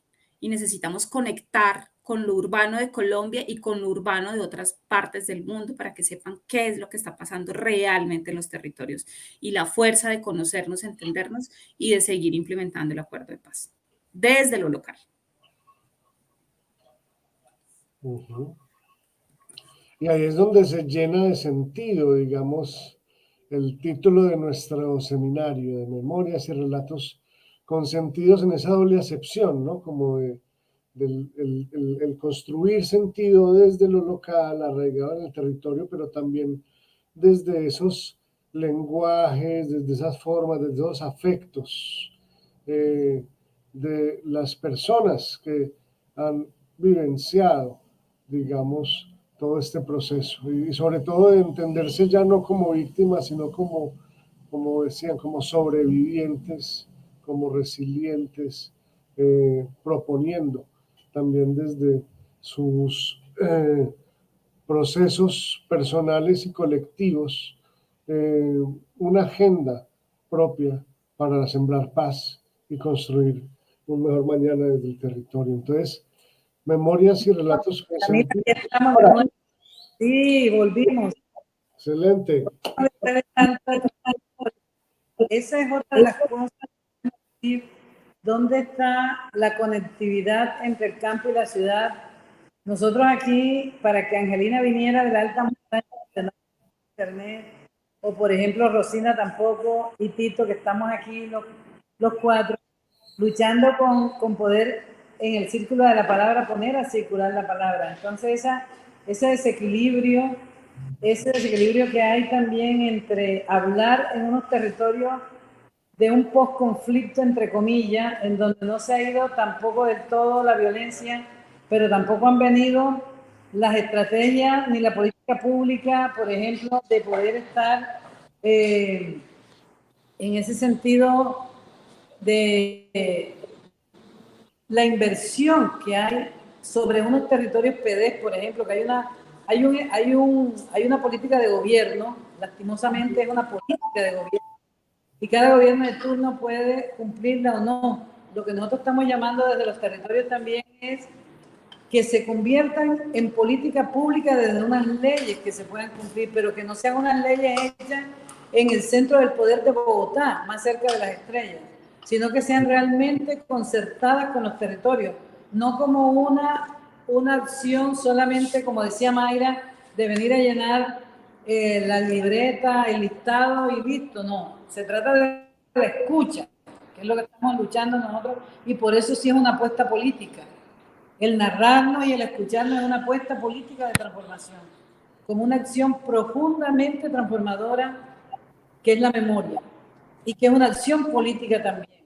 Y lo que estamos buscando es que se abran los ojos, que nos escuchen, para que se sepa de que desde los territorios, desde las propias voces, con el territorio, en agendas comunes, entrelazando los saberes, y no es solamente mirándose a los ríos Montes de María, es que también hay que dialogar con el Tolima, hay que dialogar con el Putumayo, hay que dialogar con Antioquia, con el Magdalena Medio, con La Guajira, con San Andrés, porque Colombia es eso, un país de regiones, un país diverso, un país maravillosamente hermoso, pero a veces no se está cumpliendo, y cuando teníamos la idea de contarle a Mariela, a la señora Mariela, de que era diferente a una dictadura, porque ya tú sabías en qué régimen estaba, pero estando en una democracia no se está cumpliendo 100% eso. Por eso las compañeras hablábamos acá que era distinto. ¿Qué tienen que aportar ustedes para ir cerrando?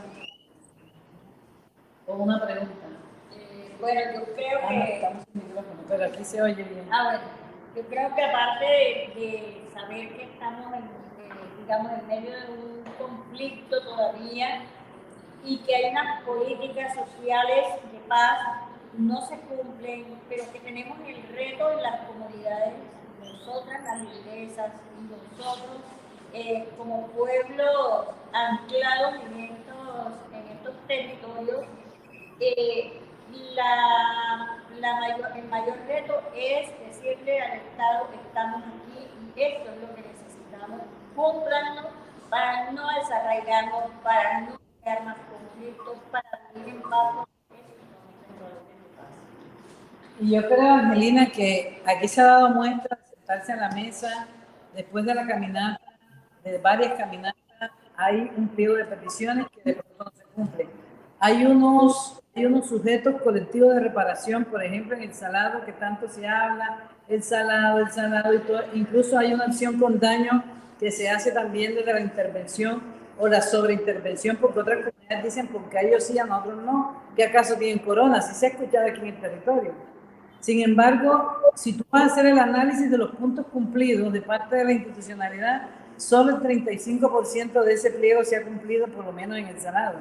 Y si ayer las mujeres de los Montes de María, 105 mujeres reunidas aquí en Carmen antes de ayer, donde se hizo un lanzamiento de el informe de las medidas de género, de las 125 medidas de género que están en el acuerdo de paz, y que esas 125 medidas, ellas decían que no se ha cumplido en ese semáforo la mayoría, pero el hecho de que ellas sean investigadoras, que sean ellas las que desde las organizaciones sociales, 15 organizaciones sociales, pudieran estar trabajando en cada uno de los seguimientos que hacen a estas medidas, así sea que tengan que hacer derechos de petición, así sea que, como decían ellas, algunos funcionarios públicos o algunos alcaldes se ponen bravos con ellas creyendo que es que las vamos a atacar y resulta que no, que lo que queremos es ser una unión entre la institucionalidad, las organizaciones sociales y el deber del ser del Estado. ¿Qué piensa usted de esa relación y cómo se cumple?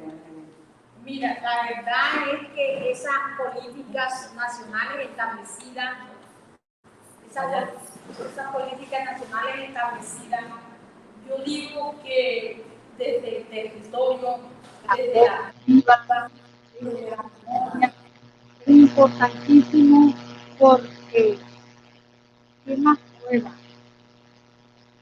¿Qué más derechos? ¿Qué más deberes? Lo estamos diciendo las mismas porque la verdad es que es una cosa al corazón de los montes y María, al corazón de la verdaderas que están clamando, que están llorando. Entonces yo diría que una unión entre la gobernabilidad y las asociaciones de base, el pueblo, porque los líderes y las lideresas no existen en contra de la gobernación, le ayudamos a hacer el trabajo a estas instituciones, porque nosotros los líderes y las lideresas de base sí sabemos dónde cae la bandera y podemos contribuir, y sí creo que sí se puede, porque se pudo la violencia. Ahora, donde hay tantas personas unidas, iniciando, para que una política se cumpla para sostener esa paz. Y vivir en paz es de ella hermosísimo. Entonces yo digo que sí se puede.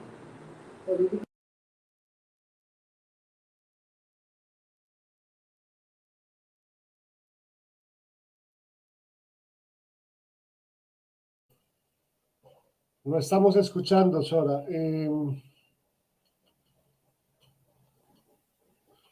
No estamos escuchando.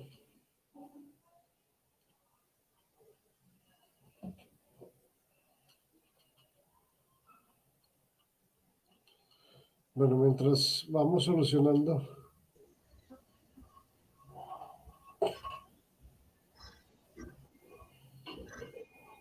Sora, tomemos el audio de tu celular que funcionó mejor, pero acercando el celular a la persona. Perdón, Rafael Pozo, ¿puedo mientras solucionan el problema técnico? Claro que sí, Rafa. Bueno, aquí solucionando también los problemas técnicos, pero mira, es que algo que quería comentarles acerca de todos estos procesos de memoria en Montes de María, en el territorio, ha sido la vitrina, ha sido la puerta para mostrarnos a nivel nacional. Si te cuento, sí estamos haciendo incidencia política, no como realmente queremos, pero vamos paso a paso. Estamos haciendo y trabajando desde las organizaciones de base hacia la institucionalidad. Estamos trabajando con universidades a nivel nacional.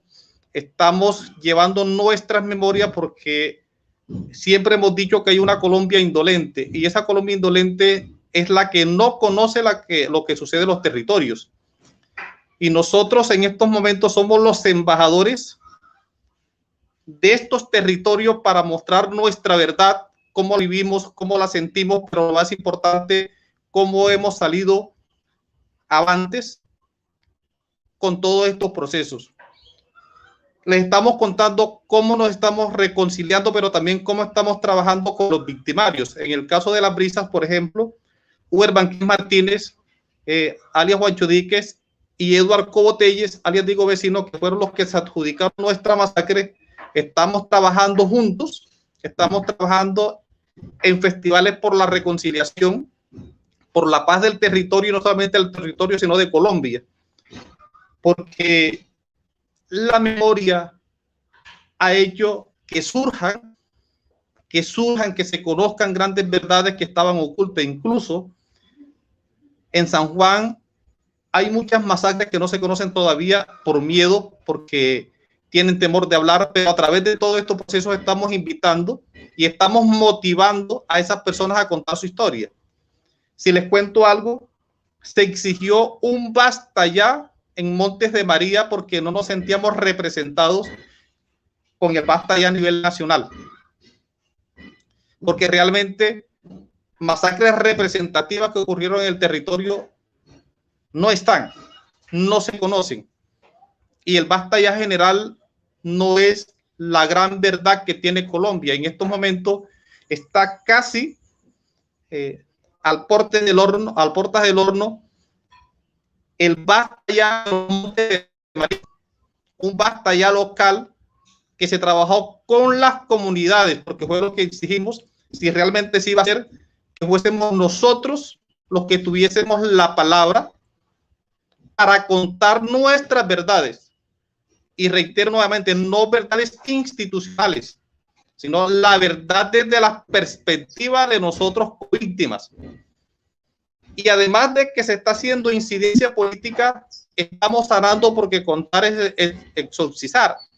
Entonces es un ejercicio que hemos ido agrandando como una bola de nieve, y lo importante es que realmente se haga esa avalancha que necesitamos para que en todos estos procesos, en todas estas situaciones donde fueron hechos victimizantes los que ocurrieron en cada uno de los rincones de los Montes de María, tengan la voluntad de escribir, de contar, de cantar, de dibujar en cualquiera de las manifestaciones artísticas, esbozar todo ese dolor que se lleva por dentro. Y realmente es lo que nos lleva también a la reconciliación. No solamente estamos haciendo incidencia política, también estamos sanando. Porque es que, como les dije anteriormente, nosotros reconciliamos y estamos en estos procesos porque el arte realmente nos sanó. El arte ha sido, y lo reitero nuevamente, nuestro psiquiatra, nuestro psicólogo, la fortaleza para sacar adelante todos estos procesos, pero también para que se conozcan. Si les comento algo que ya muchos lo saben y lo he dicho en muchas ocasiones, la masacre de Las Brisas no se conocía. Era más conocida como masacre de Mampuján, y Mampuján no tuvo masacre. Sufrieron el dolor del desplazamiento total de toda su comunidad, pero no hubo un solo muerto. Los muertos los colocamos nosotros, y era una masacre que estaba olvidada. Era una masacre invisible porque estábamos bajo la sombrilla también en ese momento, lo dije anteriormente, del territorio, en este caso de Mampuján. Pero cuando San Cayetano se entera y van las investigaciones, el mismo corregimiento al cual pertenece Las Brisas dijeron que los muertos eran de ellos, y estamos hablando del territorio nuestro. O sea, nuestros vecinos, por aprovecharse de una situación, porque les dieran un mercado, porque les dieran una plata, porque les dieran cualquier beneficio, pues sencillamente estaban hablando una verdad, pero que les convenía. Y a través de la memoria, a través de nuestro relato, a través de nuestros dibujos, también le demostramos no solamente a la comunidad de Mampuján, a la de San Cayetano, que las víctimas fuimos nosotros, y que tenemos voz y que tenemos participación y ganas de contar nuestra verdad. Estos relatos, estos dibujos, estas canciones también sirvieron. Nosotros teníamos las visitas, y ella dice que los que van a tener beneficios tenían que decir la verdad, que es lo más importante para nosotros. También la garantía de no repetición. Pero la verdad para nosotros era importante, y en esos momentos los postulados estaban diciendo que no hubo tortura.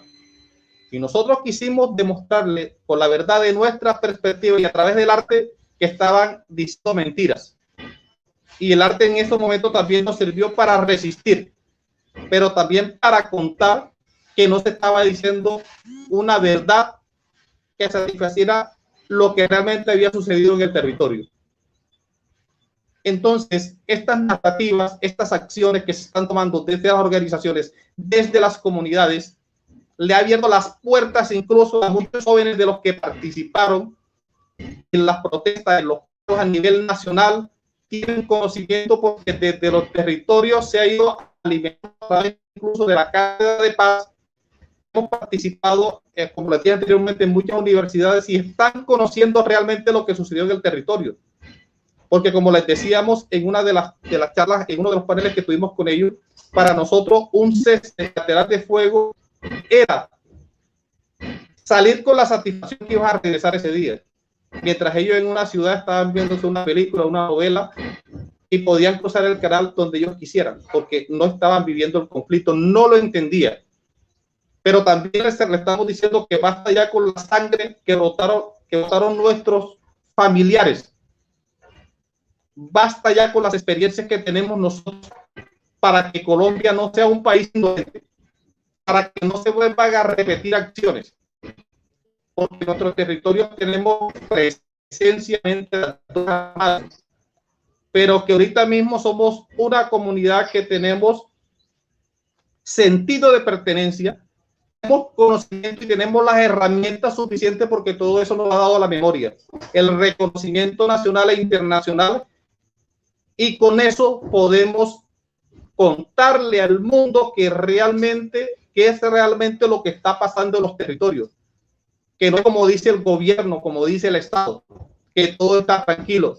Están llegando nuevamente el terror, pero nosotros estamos preparados, muchos cambiamos el machete por el micrófono y por el lápiz y estamos contando la historia, y esta es una plataforma, al igual que los museos y que todas las manifestaciones artísticas y la memoria, para decir, aquí estamos y estamos sanando, porque además de todo esto nos sirve para sanar, porque sanar para nosotros es sanar, es restituirse, es volver a comenzar, es recordar sin odiar, es soñar jamás rendirse, es reír, es divertirse, es poder estar presente, ser feliz, un referente, ver la luz de un nuevo día, es rescatar la armonía, es vivir, no estar ausente. Es la ausencia del dolor, recuperar la cordura, ver florecer la dulzura, llenar el alma de amor. Es bendición, es calor, es abrazar a tu hermano, tener pensamientos sanos, es librarse de ataduras, eliminar amarguras, es sentirse más humano, porque nosotros perdonamos pero no olvidamos.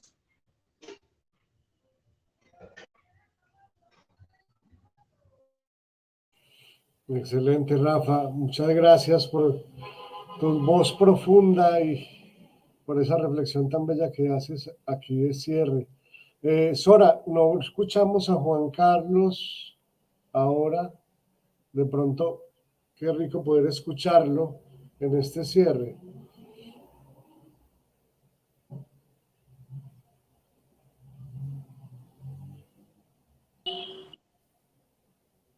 De pronto, qué rico poder escucharlo en este cierre. Sí, Juan Carlos estaba hablando precisamente sobre la política pública y sobre eso de juntar voluntades con el Estado desde lo que ellos están en el sujeto de reparación, pero que nos siga contando Juan Carlos y Rosina, que también ha pedido la palabra para precisar algo. Hace 2 años la unidad de víctimas aprobó como sujeto de reparación colectiva el colectivo LGBT de Carmen de Bolívar. Estaba refiriéndome acerca de eso, y es que las violencias que vivimos fueron tan grandes que hoy también se nos reconoce algo. pero también le hago un llamado al Estado colombiano, y es que prácticamente todo el proceso está quieto, lo que está caminando es porque prácticamente nosotros lo estamos haciendo con las manos, y el Estado está en la obligación, tiene la entera obligación de que este proceso lleve toda la delantera posible. Entonces, eso era lo que quería contarles. El Estado colombiano es un Estado que camina a paso de morrocoya, por decirlo de esa manera, y debe de inyectarse una pastilla para que camine más rápido. La morrocoya son las tortugas, para quienes están en la sintonía y entiendan el lenguaje de nosotros acá.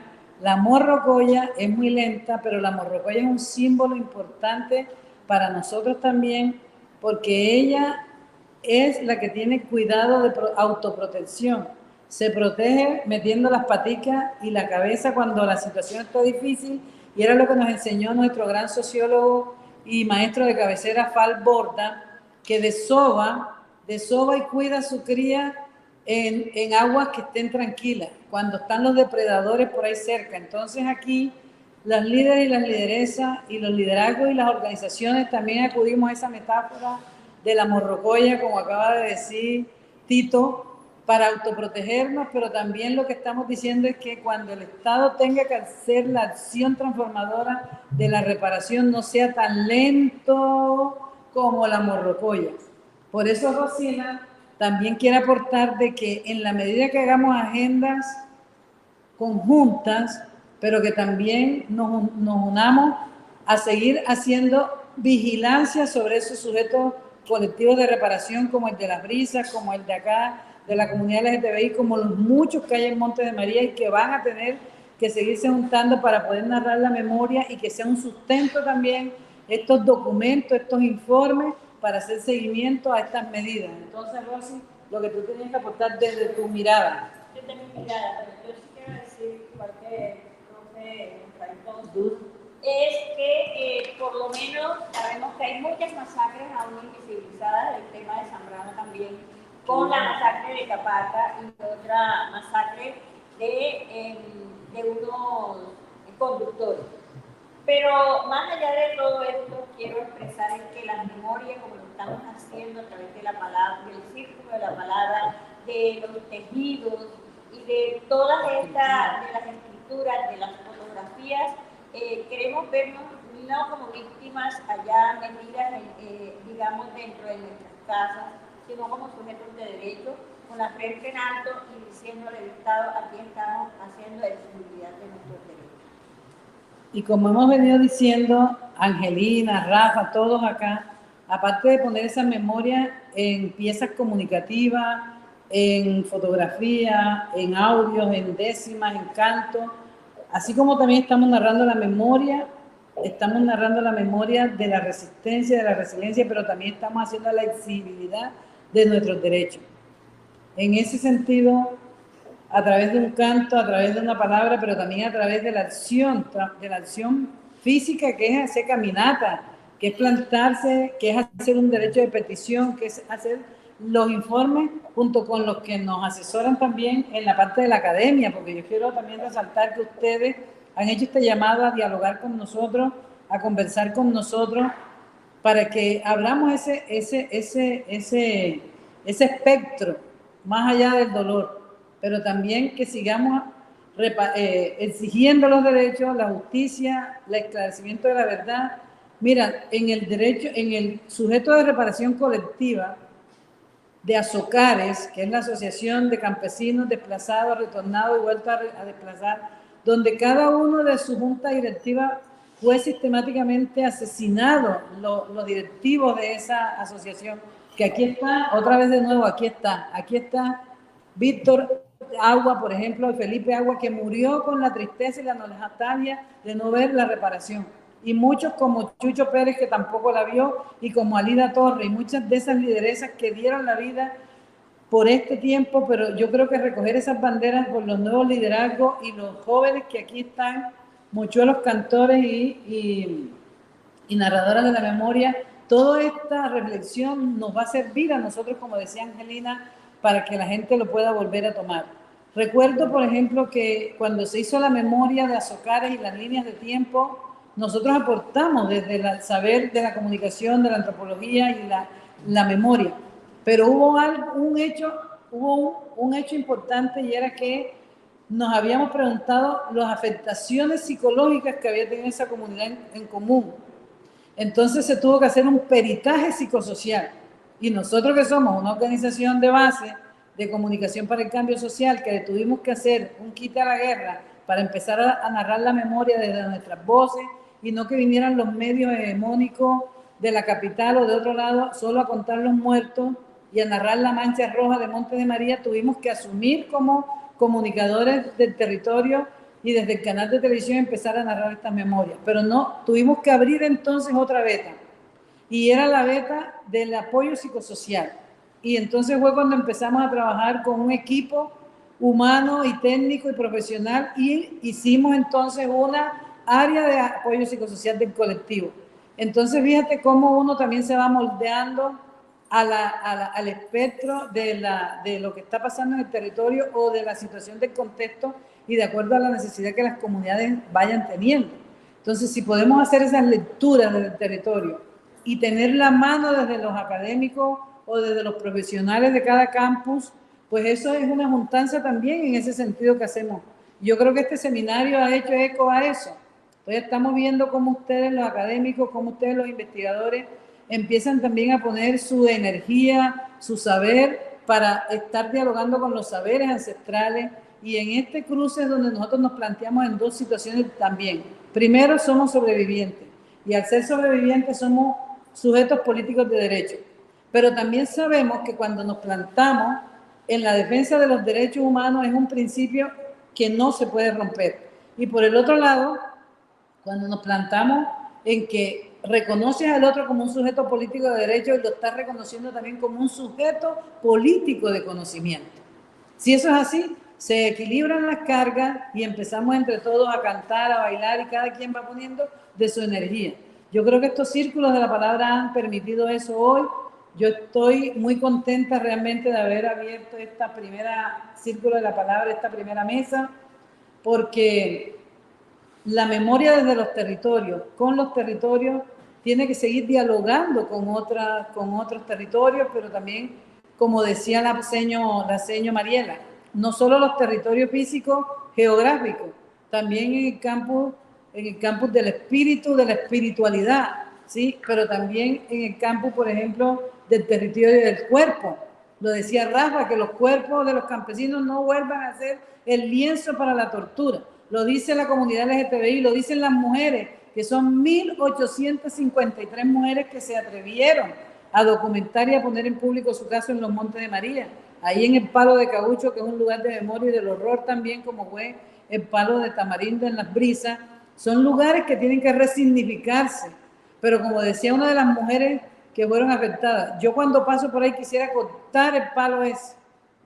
Resulta que otros dicen, no, yo no lo quiero cortar porque es el testigo.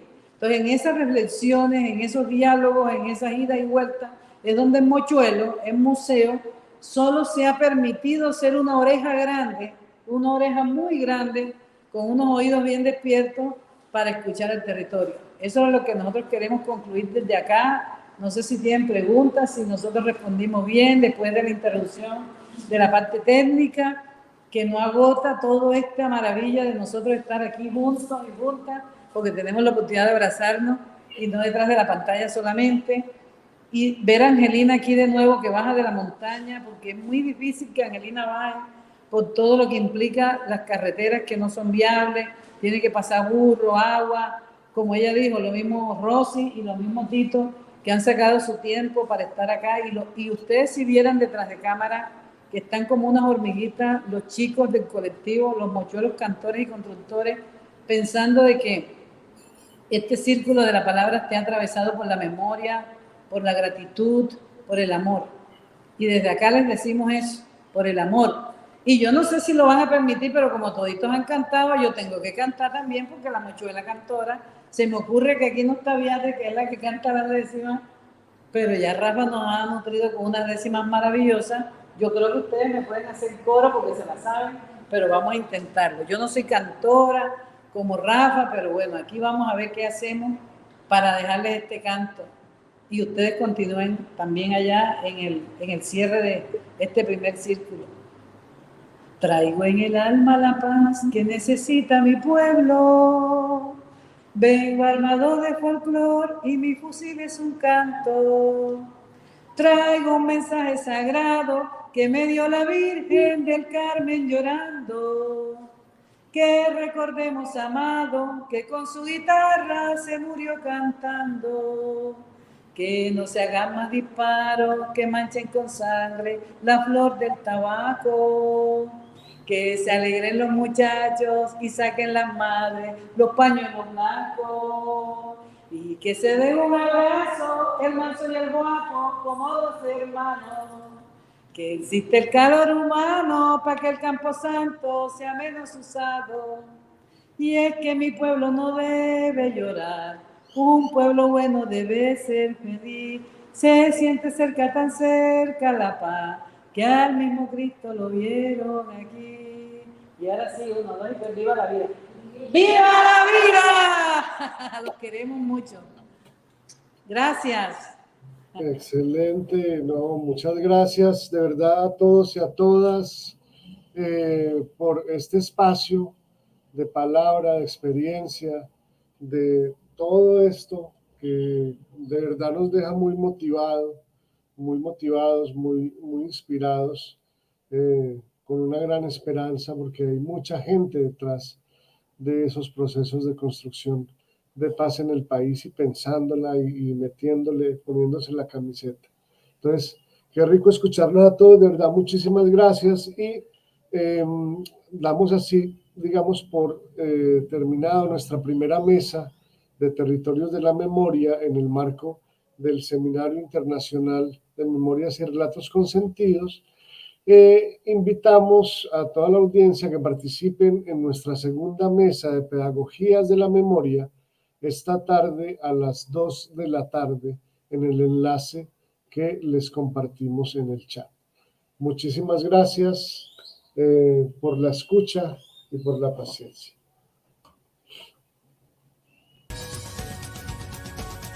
Los siguientes contenidos de Uninorteco te pueden interesar. No olvides suscribirte a nuestro canal.